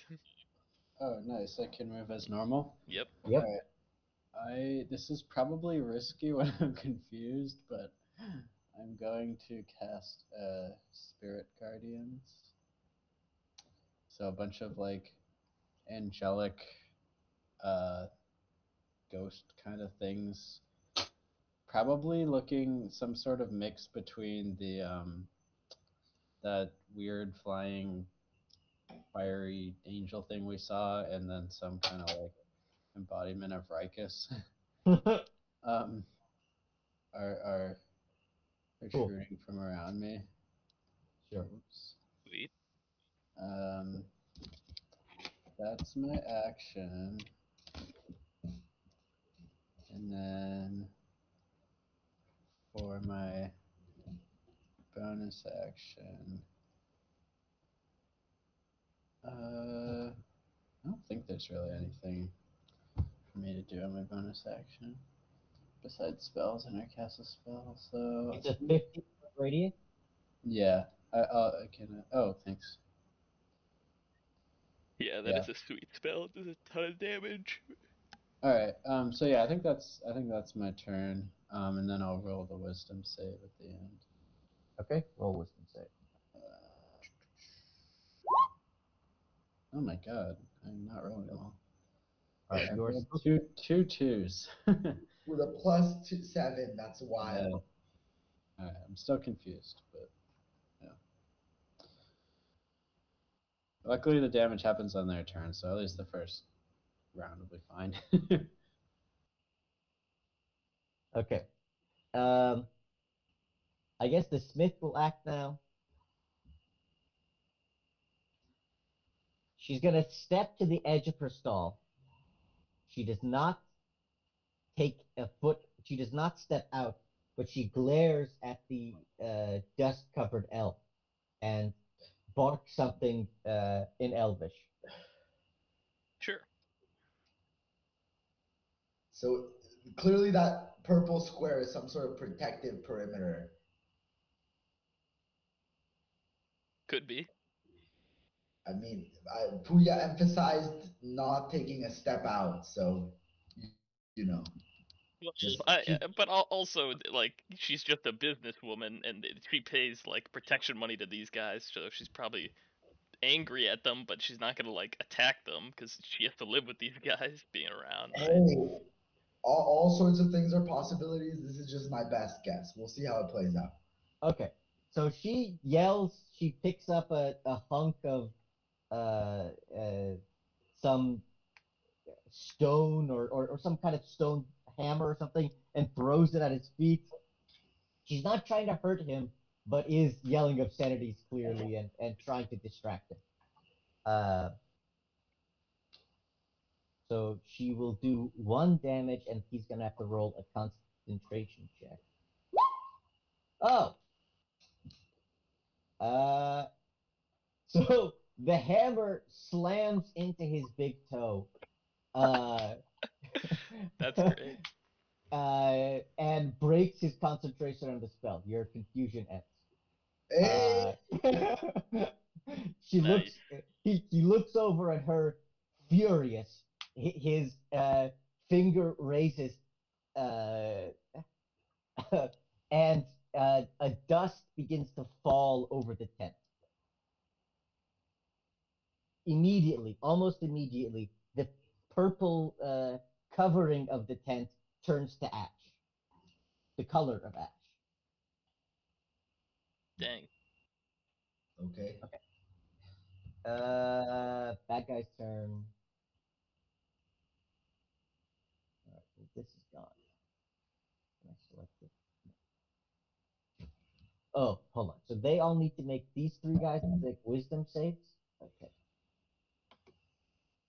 DC 15 wisdom save.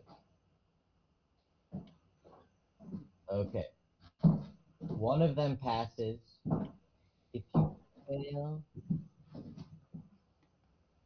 take. Oh, you only take half. Okay, so it's 11 half to 5 for one of them. Mm-hmm. How many guys do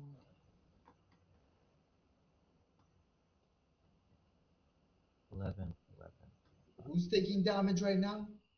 If they start their Yeah, turn they are, in because there. they're near me. Yeah. Oh, So The as they begin lead to guys are move, slicing them up. yeah, yeah. As they start to move, the floating, circling, so it's basically 2 concentric rings rotating on different axes, on perpendicular axes of just heads of Rikets. Just a angry mule face, and I'm gonna have as nightmares tonight. uh, as the elves begin to turn, they all attack them. Okay, so those guys take that damage. I mean, these 2 are now going to swing at you. What's your AC? I think it's 18. Let me double check. Oh wait, no. Yeah, 18. Yep.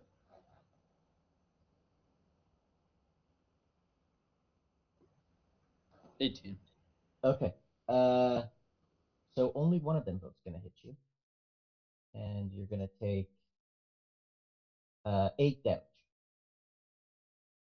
All right. Roll a concentration check. Concentration. Yep.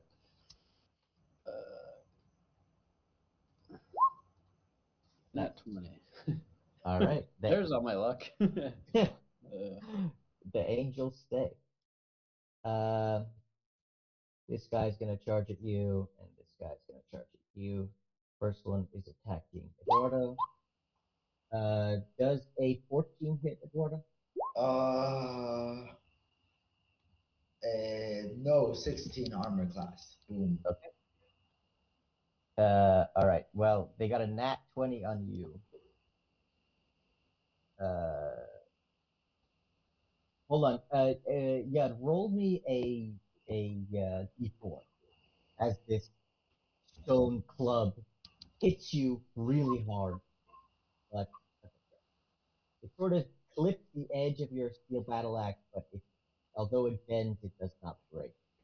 But the stone club does hit you really fucking hard. And you take um, si- uh, uh, 9 damage.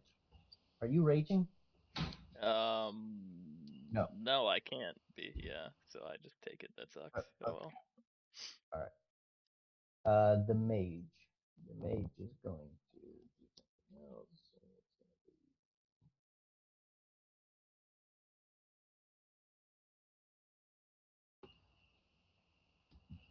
gonna be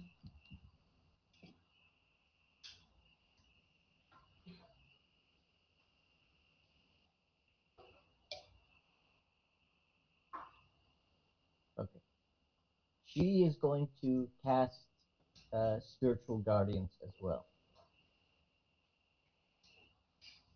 Wait. Why can't you do? No, that's not a cleric. Who's casting Spiritual Guardian? No, I was wrong. I was wrong. I was mixing up character sheets. That's why. She's going to cast Conjure on the.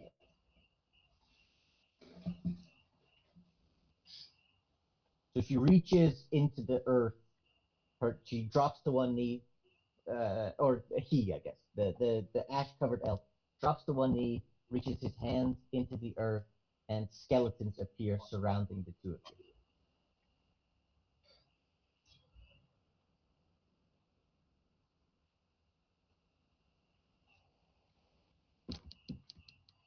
What is it?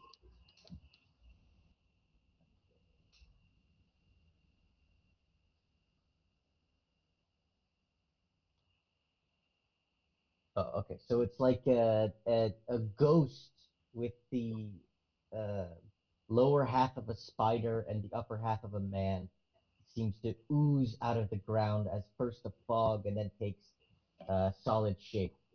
Uh, it strikes at you, Eduardo, with a skeletal hand, or a claw, or a oozing fucking claw. Uh, oh.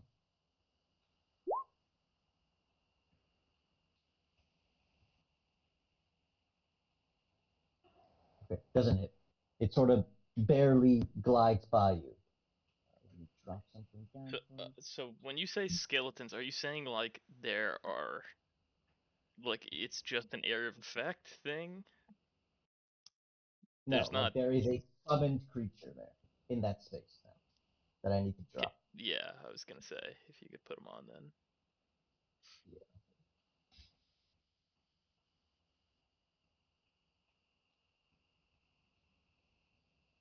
Cool. Hmm.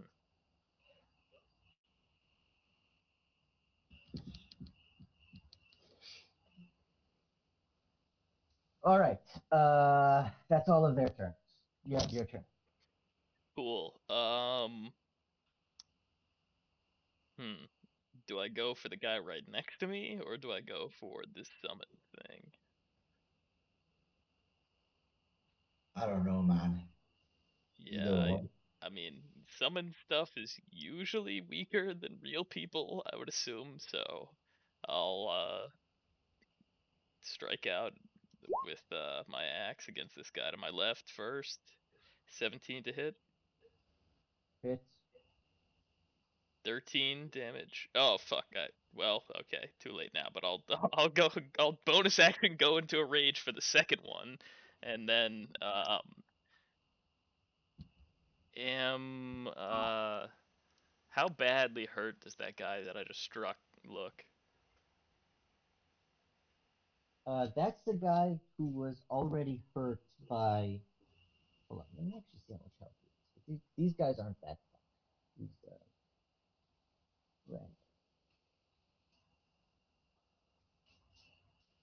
Okay, he looks pretty badly hurt. Okay, He cool. he's bleeding from a bite on his neck and a huge cut down his body. Actually, roll another d4 because you are trying to to cut open his weapon. One. Nice. All right. And so as your second attack comes down overhead, it tries to block a little bit. The bone handle snaps and You the mean head of it my first shatters. attack? Yeah. Oh, sorry. Your first Yeah. attack. Okay. So if I wounded the dude bad and I smashed his weapon up, I think I can use my second attack on this summon thing. 16 to hit the summon. Hits. Sweet. And now I'm actually raging, which I should have been doing the first time, but oh well. 14. Okay. You Cool. That's my turn. cut into the corporeal form and your steel axe bites. All right, Eduardo, your turn. Yeah. Uh, I'm gonna attack something. Uh, 13. So yeah, 19 damage. I'll probably attack the. Uh, 13 miss. Hold on. Which one are you attacking? oh, the operation. All right, it misses that one. Okay, I'm gonna attack the goblin then. No, Well, yeah, I don't know. You what can't the really hell? do it that way, but I guess I can't do it like that. Okay, I guess I just miss then. Yeah, you still have your. I assume your dagger. You can do an offhand attack with it. No, I have my shield, so I can't. Oh, okay. So Wait, if you have a shield, your AC should be higher. okay, is 16 not the eight? I don't remember to I be mean, honest. 16 is still 1 point more than I have, No, no, no. right? Yeah, but he has 5 dexterity, so it should be Oh, 18. Okay, yeah, I have 18 armor class. Good to know. damn, that's very high armor class. Okay. Offhand attack. No, no, I have a shield, so Oh yeah, sorry. We talked about that. Okay. Man, that's Doing like a anything with your bonus paladin like action? AC. not bad. Yeah, I mean, I'm lucky I have a 20 for dexterity. A lot of mediocre stats though. Three, 2 11 to 12. Okay. Yeah. Justin, your turn. Alrighty. Um,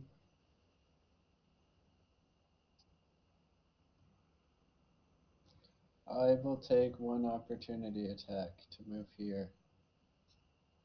Okay.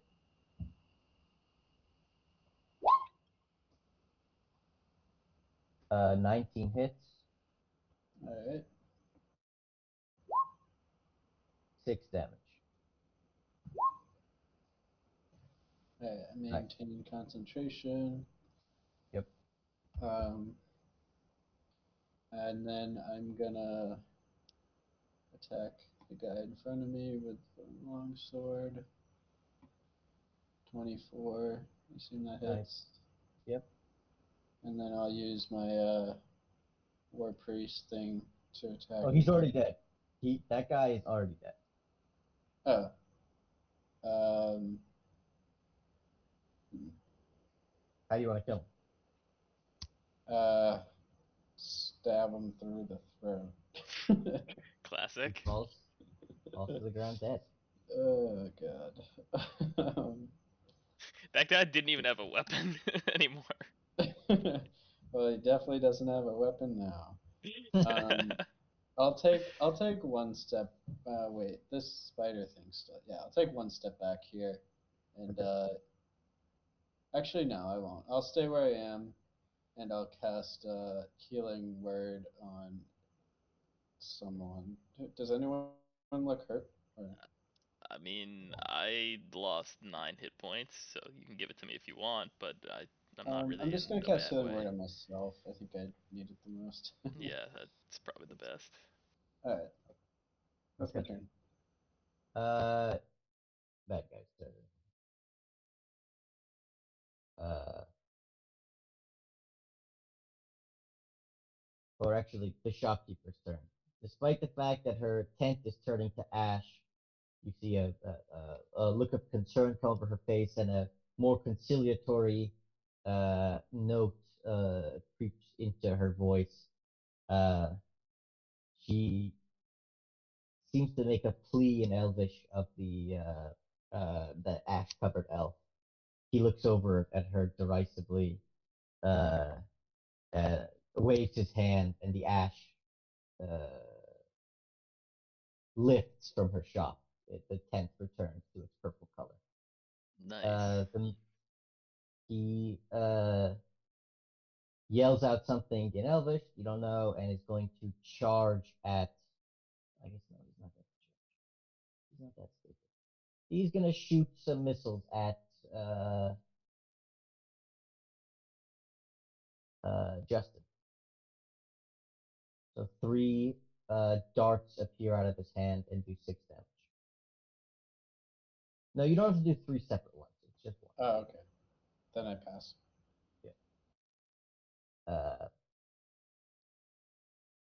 Okay. That's his turn. These guys all have to roll their Wait, sorry, wisdom what was the save. damage? 6. Oh, 6. Okay, thanks. Yep. Pass. Fail. Fail. Fail. Roll your damage for that one. For spiritual guardians, Justin. It's 11 again. God damn. Nice.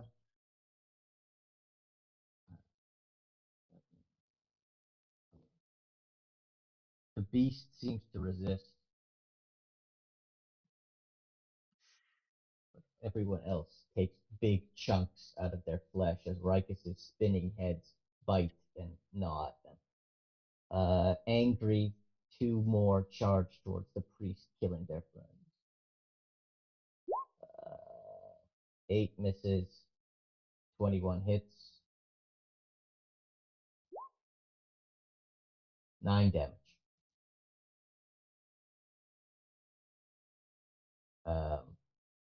The big bug attacks the barbarian, misses, and the one in the rear attacks the rogue, misses. Okay. Justin, can you roll a concentration check for me?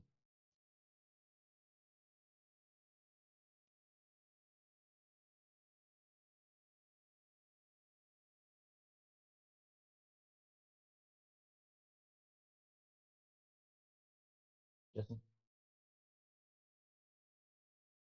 He may be AFK.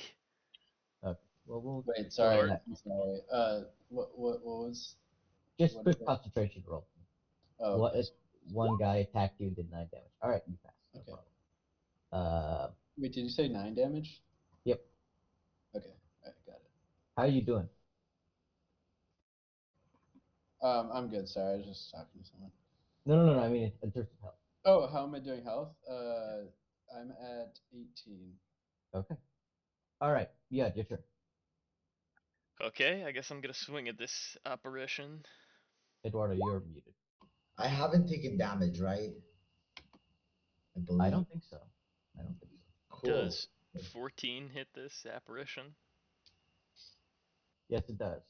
Nice. 17 damage. Nice.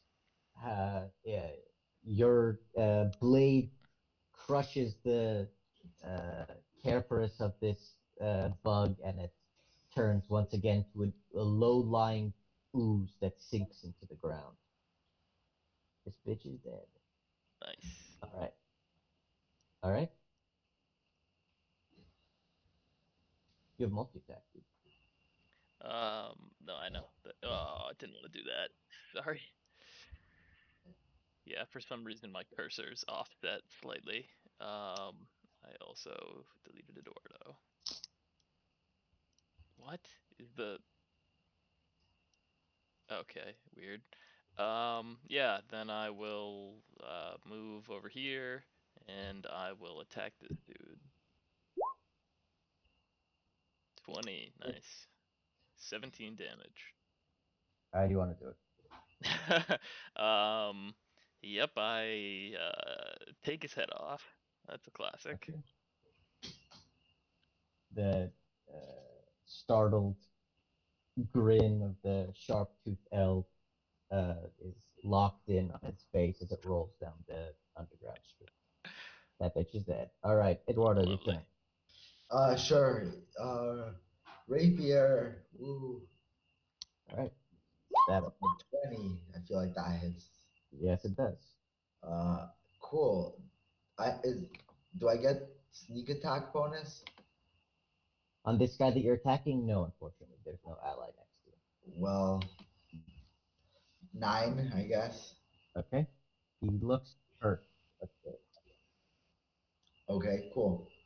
Uh, that's it. I guess I'll hold my ground. Okay, Justin, your turn. Like you can disengage and run if you want, but that you have your bonus action. Yeah, I'm just gonna not. I'm fine. Okay. Alright, I will attack the guy in front of me. Okay. 21 to hit. 10 slashing. Badly hurt, but still barely alive. Alright, I'll use my War Priest to attack again. Oh, Eduardo, actually, can you roll a d4 for me to see if you manage to break his weapon? I forgot that you also have steel. 3. Nope. He manages to avoid it. Okay. And then I'll do another Oh, 8. that's it. And then I will run over to the other dude. That guy's dead. Okay, nice. You mark Yeah, it as that's well. my turn. And I'm obviously specifying the smith as an ally. It's Yeah. not an. Yes. Okay. Um, that guy's turn. Uh, all right. The one behind the Eduardo's gonna make one more attack. He's gonna miss. He's seen everybody die really quickly. Let's see how brave he is. Oh, but he's fucking brave. He is not going to run away. Okay. These are his Yeah, streets. exactly.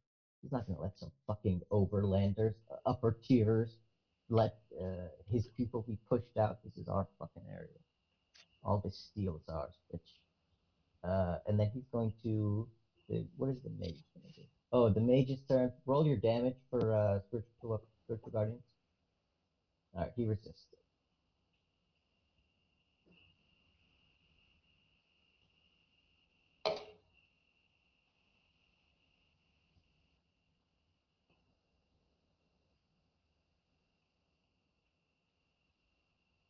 Justin, can you roll damage for a spiritual weapon for spiritual guardian for me? Yep, sorry. Spiritual guardians. Oh damn, call's about to end. Alright, it's 21. Oh damn, that's a high roll. Holy shit! Wow. God damn. All right, I'll send a new call.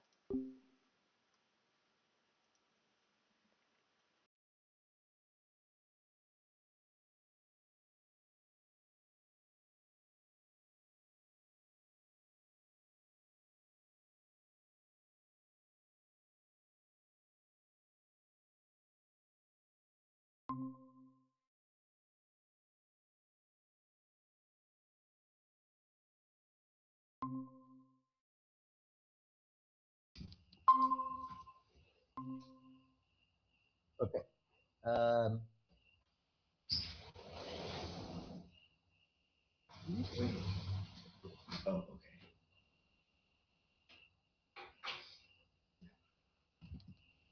Oh, no, no, wait, you guys, sorry. Wait. Ask me to join at some point. Thank you.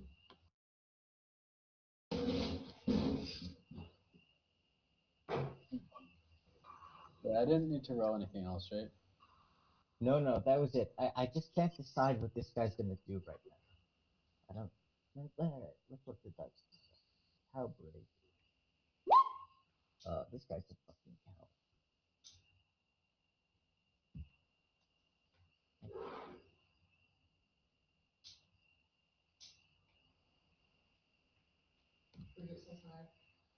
Nice.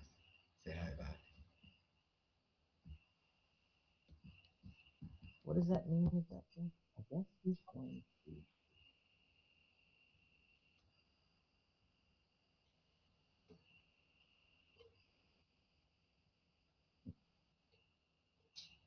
How far away are you guys?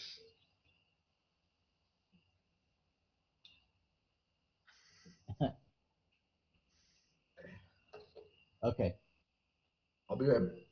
Well, never mind. Do your thing. Do your thing. Roll a deck save real quick before you go. Okay. He picks up a pinch of dust, whispers something into it, and then throws it at the ground. A shockwave explodes outward. Uh, and you can see that he's absorbing life from the soil. Despite the fact this place is underground, there are little fungal growth and small weeds or something that grow in the area around him. All of that begins to die as you take the desperate suck of energy from the earth. Everybody roll dex. Everyone roll what now? Dex save. Okay, this one I do see though, so I think I can get advantage on it because of my danger sense. Sure. Yes. All right, Eduardo, you pass. 20. Justin, can you roll dex?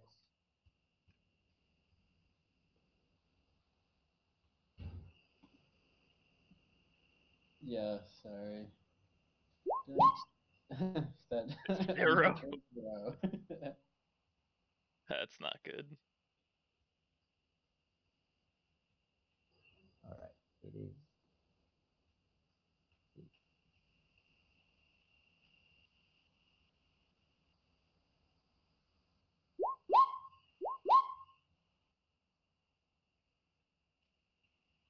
All right. Whoever passed, only Eduardo. You take I half. passed, because it's advantage, so 20 for me. Oh, okay. So you guys take, well, yeah, you take quarter, I guess. Yeah, sorry. So 15 to 36. 7 to 3. No, because it's those things combined. It's Oh, 36 half to 18 for Eduardo, 36 to 9 for 9 for Jeff. me. Yeah. Okay. And Justin, you take the full blast of 36. 36. 36. I A shockwave Oh man. heightens. I'm quite down. Yeah. If I were you, I would Oh just wait, go vitality. No, if What's I it? were you, I would just go unconscious because you want to save your vitality for our next fight. Yeah, Like yeah. Eduardo and I can take this dude. I'll just go unconscious. In his panic, though, he does not target not his friend, and the tooth cutter ally is blasted back into the wall with his neck snapped. All right. Look toasted. Something happened to you. What? Something happened to you. Oh, something happened to me. Did I take damage, guys? Yeah, you took 18. 18 damage? Holy. Dude, Justin took 36 and got knocked out. What the fuck? Justin's. Oh my god. What happens when you get up and go to the bathroom? You fuck everyone over. Right. 31 minus. That's with a like successful dexterity save? Sheesh. Yeah. But the good thing is that the guy in his haste hit his own ally and killed him. Okay, well. So it's just 2v1 now. All I right. say what do we just kill Justin and split all of his belongings and just Well, there's no, of a course thought. not. Yeah, that's fair. Of So, course. Justin, are you trying to stay on your feet or are you falling unconscious? No, I'm going unconscious. Okay, so you fall limp to the ground. He chuckles and puts one foot on your chest. Confidence returns. He says something in common now and says, "Any steel of that quality pointing to your weapons belongs to Firkus. You try to sneak it in without paying uh, your dues. You don't get to keep it anymore." Wow, we didn't give them their cut. Uh, Okay. Yeah, your turn. cool. I will use my fast movement to go 40 and go right next to him, and I will do both my great axe attacks. 26 and 19. Beautiful. Both of those hit. Um, Wow. nice. So first is 13, second's 12, 25. Or yeah. Two huge slashes against his lightly armored body. His blood is dripping down, and you see fear appear in his eyes again. And I say, you asked for the steel. Nice. Okay. Eduardo, your turn. Yeah, I'm gonna use my movement plus my bonus action movement to just get right up here, right next to him, Okay. and then attack. You have sneaky this time. Yep, that hits. 16. Goddamn. All right. Rapidly whittling down his remaining health. Your stab seems to strike at some vital organ, and you hear him wail out. You hear the smith behind you chuckle underneath her breath, but still she does not move outside of the tent. See, he keeps emphasizing how she doesn't leave the tent. I'm telling you, there's something about this tent. Just saying. Uh,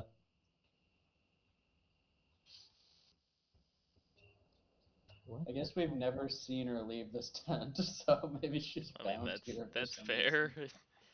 Yeah, I don't know what sort of magical perimeter she would have on it, but Yeah, it could be defensive. It could be trapping her. You know, it could be some curse or some teleportation. I think it's more defensive than anything else. I would assume. Maybe. Yeah. Actually, no. I guess she could be imprisoned by them hypothetically, but then the guy wouldn't have attacked the tent. I don't know. this guy doesn't have a lot of good options right now. All right, let's roll I again. mean, he Help can rate. beg for mercy. Oh, and he rolled a 1 on his bravery check. Okay. Um.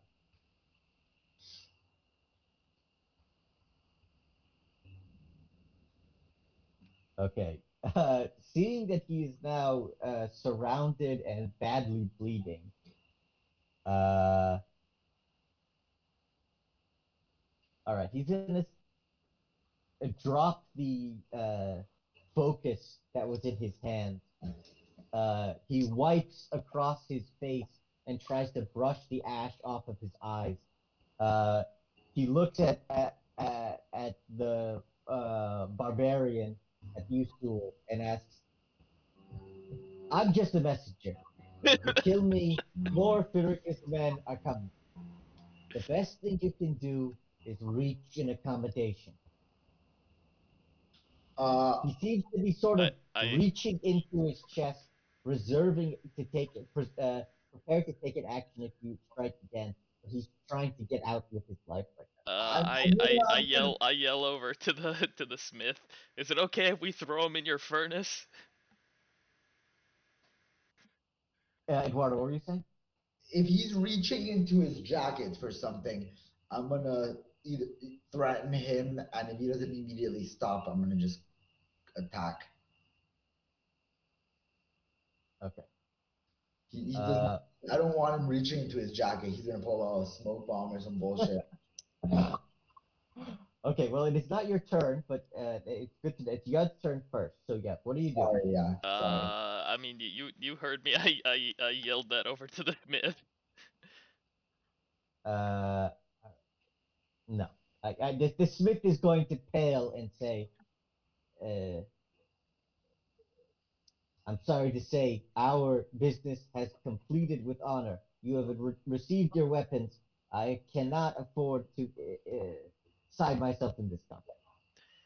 Um, I say, all right. I guess I'll try to do a non-lethal attack and just knock him out with the side of the axe. Okay, so as he sees you start to attack, his reserved spell uh, takes shot.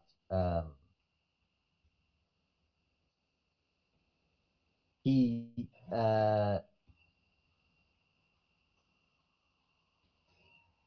one second.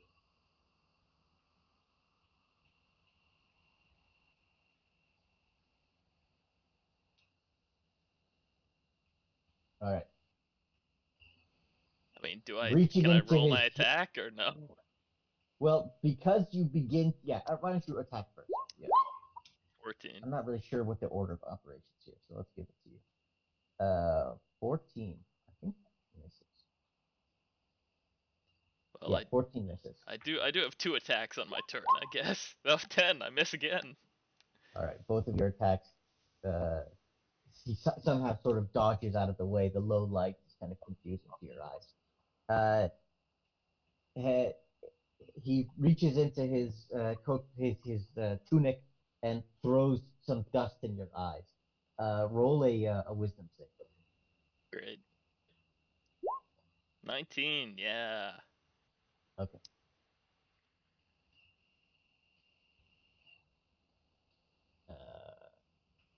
How many is it? Okay, so you take this quarter to 4. Wow. Okay, only 4. You take 4, and the dust that was trying to blind you does not do so. Your vision is still clear. Fear is really on his face now. Yeah, your turn. Eduardo, you mean? Oh, yeah, you just acted. Oh, no, no, no. He acted, you acted. Okay, Eduardo, your turn. My bad. All right. He just threw shit in your face, so I'm gonna rapier him. Don't kill him, no. Oh, too No, late. No, you missed. miss.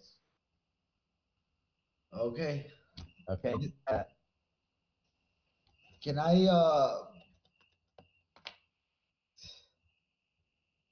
How do I? Is Justin just safe right now, unconscious? Just sleeping. Sleeping it off. Well, I if mean, help is someone an cut action. his throat, if someone did sufficient damage to him, which they could, he would die. But no one's trying to kill him right now. So So he's just gonna be okay then, right? yep, yep. He's not gonna bleed out or anything, or has to roll death saves or anything. Okay. Well, yeah. I'll just stand my ground, I guess. Okay. All right, he gets an action, I guess. If that was a reaction, Yeah. it was a reaction to do that crazy thing. Wow. Okay. Well, Wait. it was just a spell that he had that he was uh, holding to see conditionally to use if you attack. Because Okay. it Wait. is, He held his prior action, I guess. yeah, exactly. Sure. Wait, question. Wait, he cast an. If he cast a spell, I have the Mage Slayer feat, which is, and one of the things it does is when a creature within 5 feet of me casts a spell, I can use my reaction to make a melee weapon attack. Oh, so make So, another attack. Yeah. yes, I totally forgot about that. Yes, you can. Non-lethal. Well, you missed. It didn't matter. And sneak applies to these because it's a reaction. So even if you had hit previously, sneak would apply again in this case. I Dang. God, totally forgot. This dude is incredibly lucky. He just dodged 4 attacks. dude, I've only done damage once this whole fight. Uh,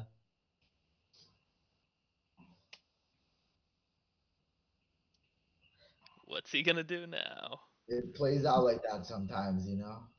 he's really running out of options. I He don't. can try to disengage and run away. Like, he got a 1 on his bravery.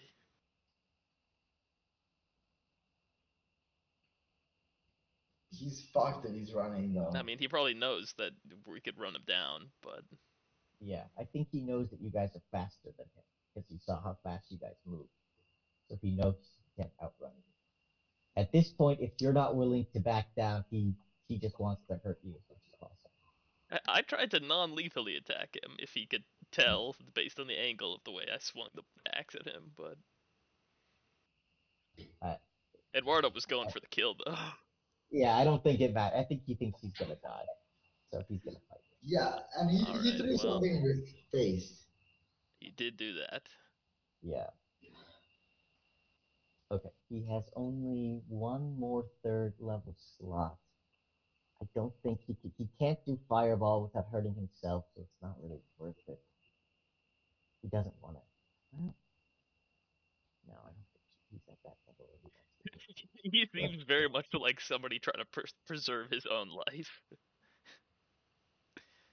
Okay, he's throwing the dust cloud down again, and once again a wave of doubt crosses over your minds. Both of you guys roll wisdom saves.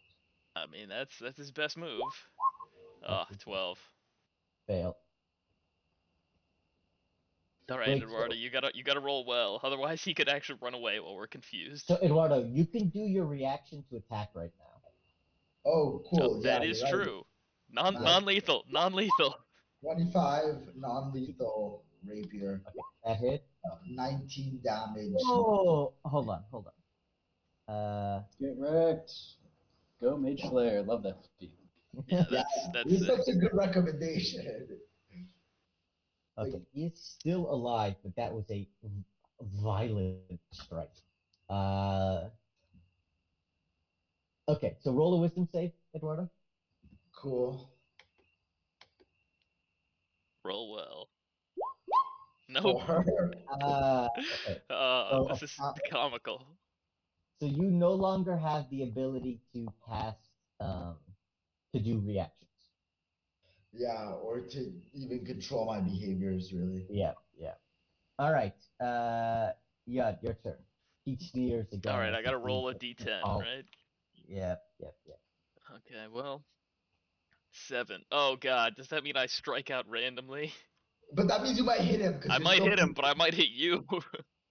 Okay, but it's a 50-50. No. You have to hit him because he's not the only person. Oh, you're with it. right.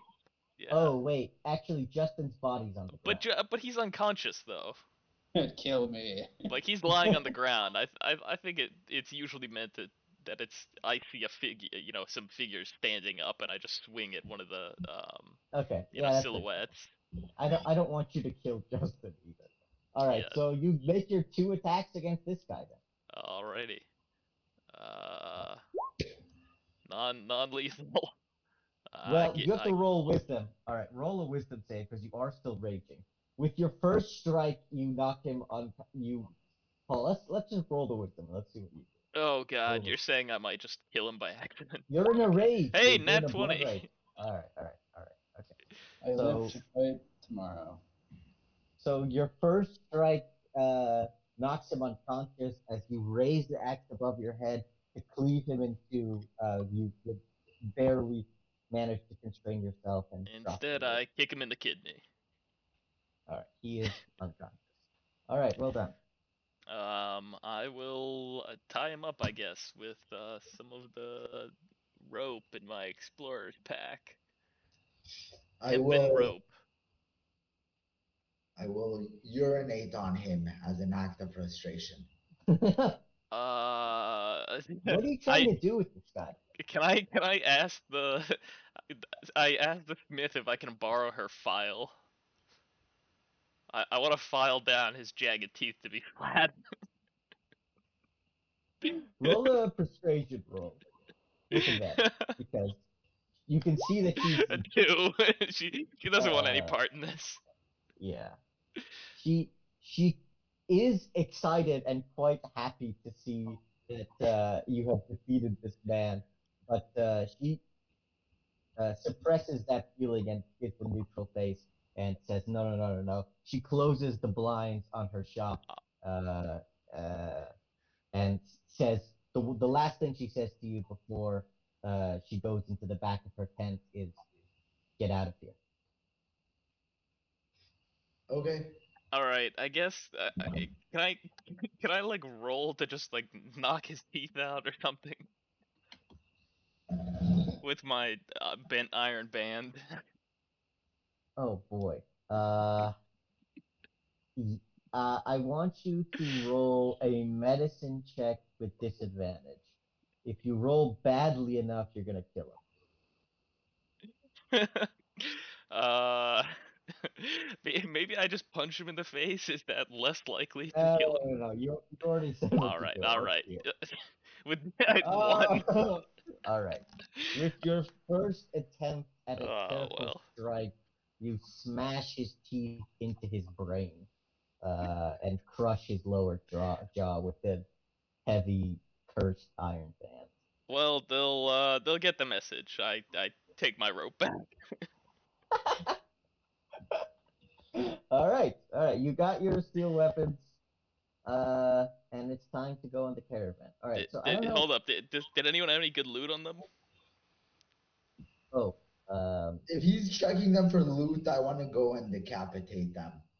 Since they apparently have a grudge against us, I might as well, formalize it real quick. Well, so much for us ever coming down here without fighting again. all right. Go ahead and Eduardo. I guess make a strength roll. Yud, make an investigation check. Justin, in like a minute 5, as terrible. they're sort of going around and doing these activities, none of them have tried to help you in any way.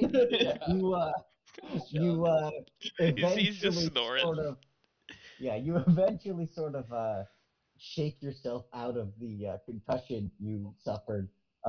Sort of slowly and clearly rise up onto your uh, sit up and see that your friends are variously decapitating and looting these dead people.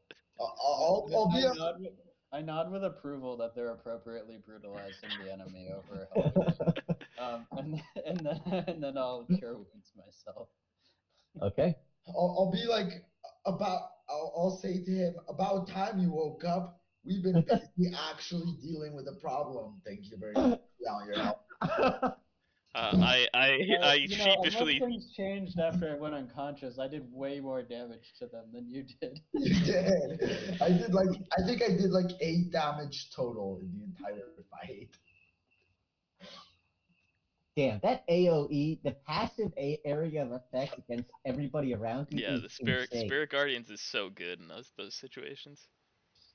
Um, yeah, Justin, do you want to do a little poking around on these corpses? Because I did a terrible job of it.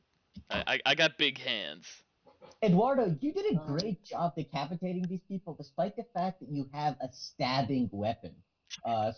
Somehow you like leveraged the end of it and managed to like saw open all of these people's heads in pretty short order.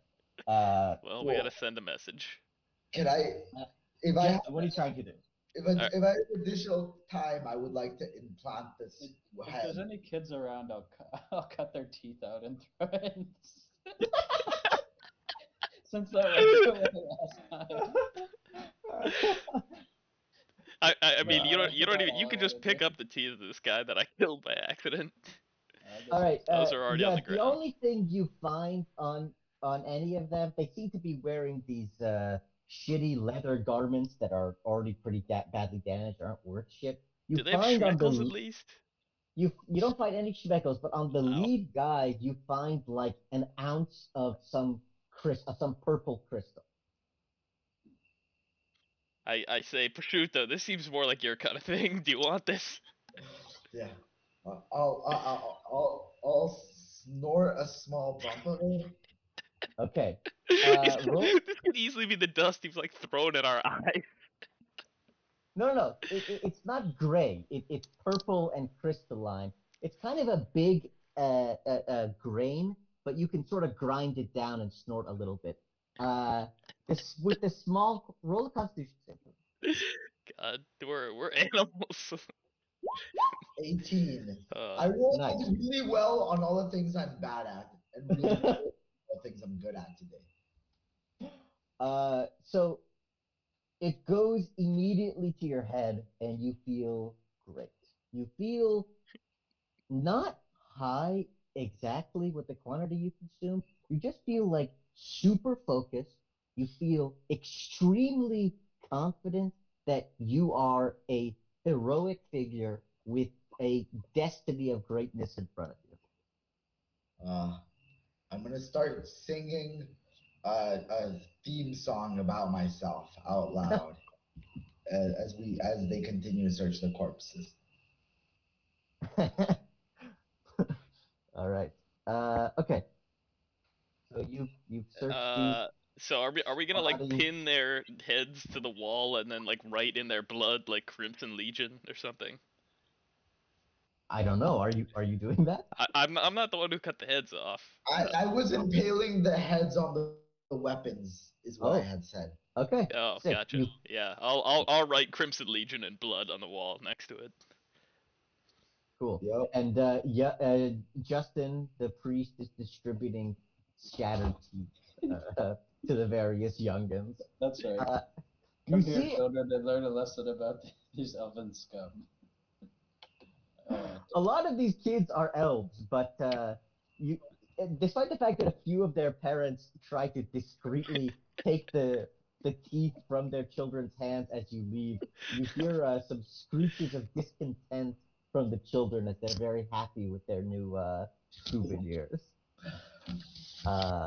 You see that the life returns to the street To the as you elven are. ones, I'll point to the smith as an example of how you could grow up to be a useful elf to society.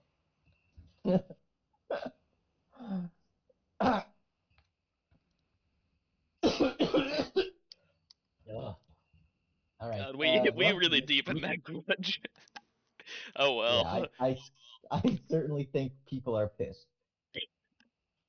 I mean, yeah, this is the second time we've cut down a squad of their dudes when we came down here, so.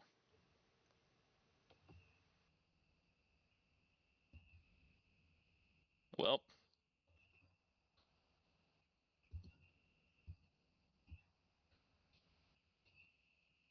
Cool. all right. I guess we'll. Uh, Stop here, probably. I apologize to the smith for the math mess, and then we head back up to ground level. Maybe before we do that, is that preacher still here? Puya, you're muted.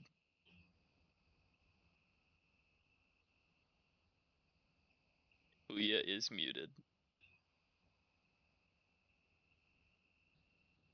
Yes. And he disconnected.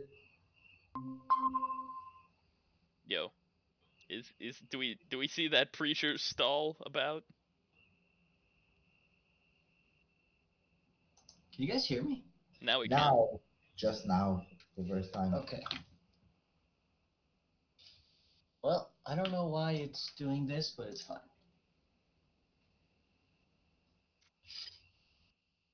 All right, back. Yeah, So you brutalize corpses. The elf sort of life returns to the under tier marketplace. People give a wide berth to you guys, but you sense the general sort of uh, tone of happy ignoring. People don't want to say anything. people are just walking around these headless corpses. Yeah. Okay, do we see that preacher stand his soapbox around? Is he down here? That's somewhere quite far away, but you'd have to sort Okay. of try to find it in the. I mean, do we want to walk by there, Justin? I'll leave that up to you.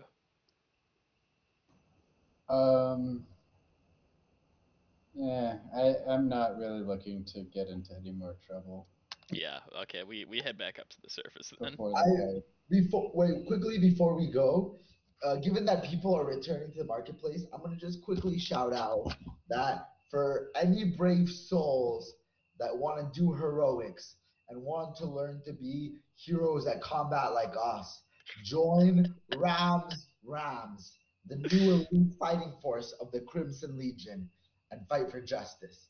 I'm just gonna kind of call that out, and then we can. Persuasion. Give me a persuasion roll. Is that performance? It's persuasion. You're Either asking them or. to, you're doing something. You're asking them to do something very specific. So I think it's.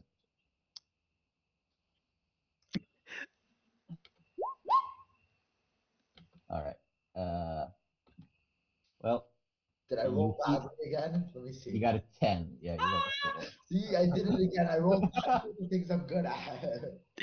I mean, you're attempting to convince these people to like come and be cops or something after we just left this grisly scene here. I don't think you're gonna stir any hearts. All right. You make your way up to the surface. Well, we feel refreshed, except for maybe Justin. You have your weapons. At nightfall, you're supposed to set out. You've got a few hours left. Is there anything you guys want to do?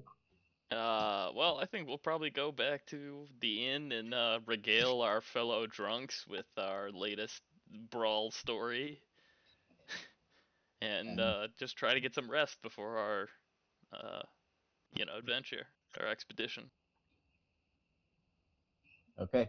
You take a short rest in the interim. All right. As the sun sets, a runner that is dressed in the manner of the servants of Master Simpson's house comes and finds you and says, "The caravans are ready. Now it is time." All right. Oh, also, I guess you would have coordinated this, but the bard would be at the bar already. Um, Well, maybe that's something we can. Well, uh, so this seems like a natural stopping point, or we no, can I just want to like, continue to what's your the story, oh. Bard? Unless you don't have anything in mind. I actually see the thing is the spell teleport circle is quite a high level spell. So I don't want to give you like it's much stronger than you guys are. So I don't want to have a spellcaster that's way more powerful than you guys. You could have So a I scroll of it that yeah, he can cast since he's a or bard. a magical artifact like that he has a drum or something that allows you to teleport. It's he himself is not magical. He's just some schmo with some stuff. Okay. He'll tell I you guess we tell this dude that we just met about our run-in with the tooth cutters, and then after that we groggily ask him, "What's your story, schmo, fellow schmo?" he is completely shocked by the fact that you managed to kill the shadow commander of the Tooth Cutters. And even more shocked that you guys don't know who that is. He says that uh, he was a poor, he was an orphan whose parents died in the first year. He's a young guy, maybe 17, 18 years old, human.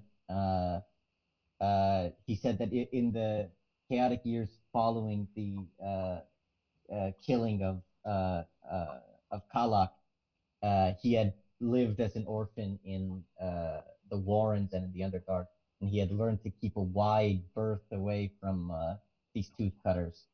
Uh, he says that he joined the Crimson Legion because uh, they were the only people who were willing to feed him and clothe him, and when they were able to take his body, he was willing to give it. Okay. He says that this is an artifact found deep in the Undercity that will teleport us uh, onto an estate on the exterior of Tyr. Um, he says it's going to take 1 minute between when I start drumming and when we travel. So I await your orders for when to start. Okay. We should probably put him in some sort of protective thing, like a barrel, He ideally. does have Featherfall though, right?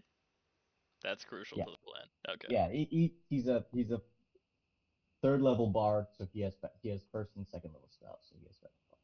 But Okay. it teleports us to Aegis's place. Yeah. I think we should put him in a barrel. We should sort of like attach shields to the whole outside of the barrel and just leave a little drum. Maybe he has a protective measure. Um, Or he should be a little bird and like be in like our pockets or something up until the point where we need him. Can can you he turn him do into a that? bird? Does he have No. He has first and second level spells. He can't polymorph. Yeah, I was gonna say polymorph for a bard is like a much higher level sort of thing. Got it. Okay. Well, yeah, I whatever. mean, bards can get that though. But yeah, maybe I mean no, I think we just need to protect him during the. Okay. I mean, roll an Arcana check. Yes.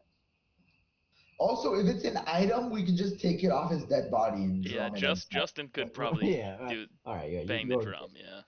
yeah. It's an item, so even if he's dead, the item can still be used. Okay. All right. So, I don't care about having a serious interaction with him anymore.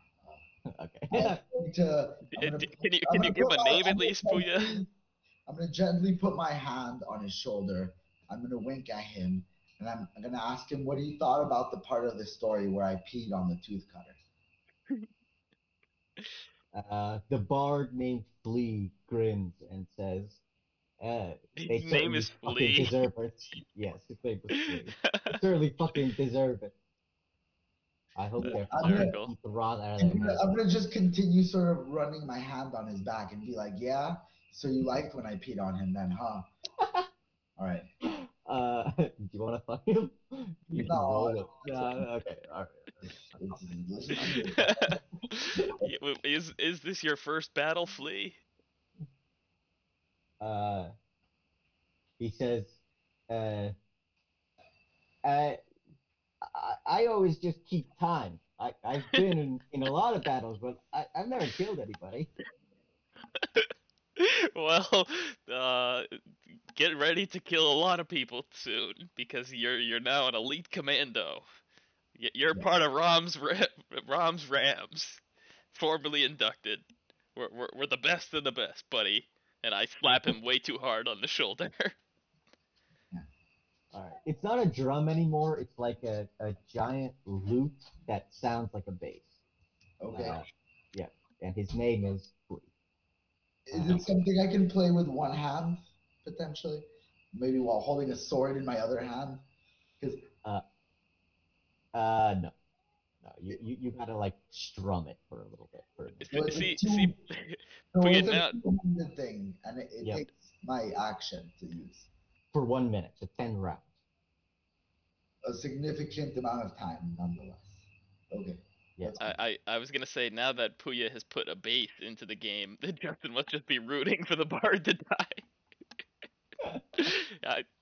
It'd be pretty logical. Justin could do some sweet bass solo prayers. All right, folks. Do we want to call it here? Yeah. Yeah. Yeah, this is a good time for me. Yeah, I'm fucking tired. I'm wiped. All All right. right, folks. Good That was job, nice. team. So next Thank you time we'll for- start with the mission start. We'll Yep, we'll do okay, the cool. big battle. Yeah. Okay. Peace. All right.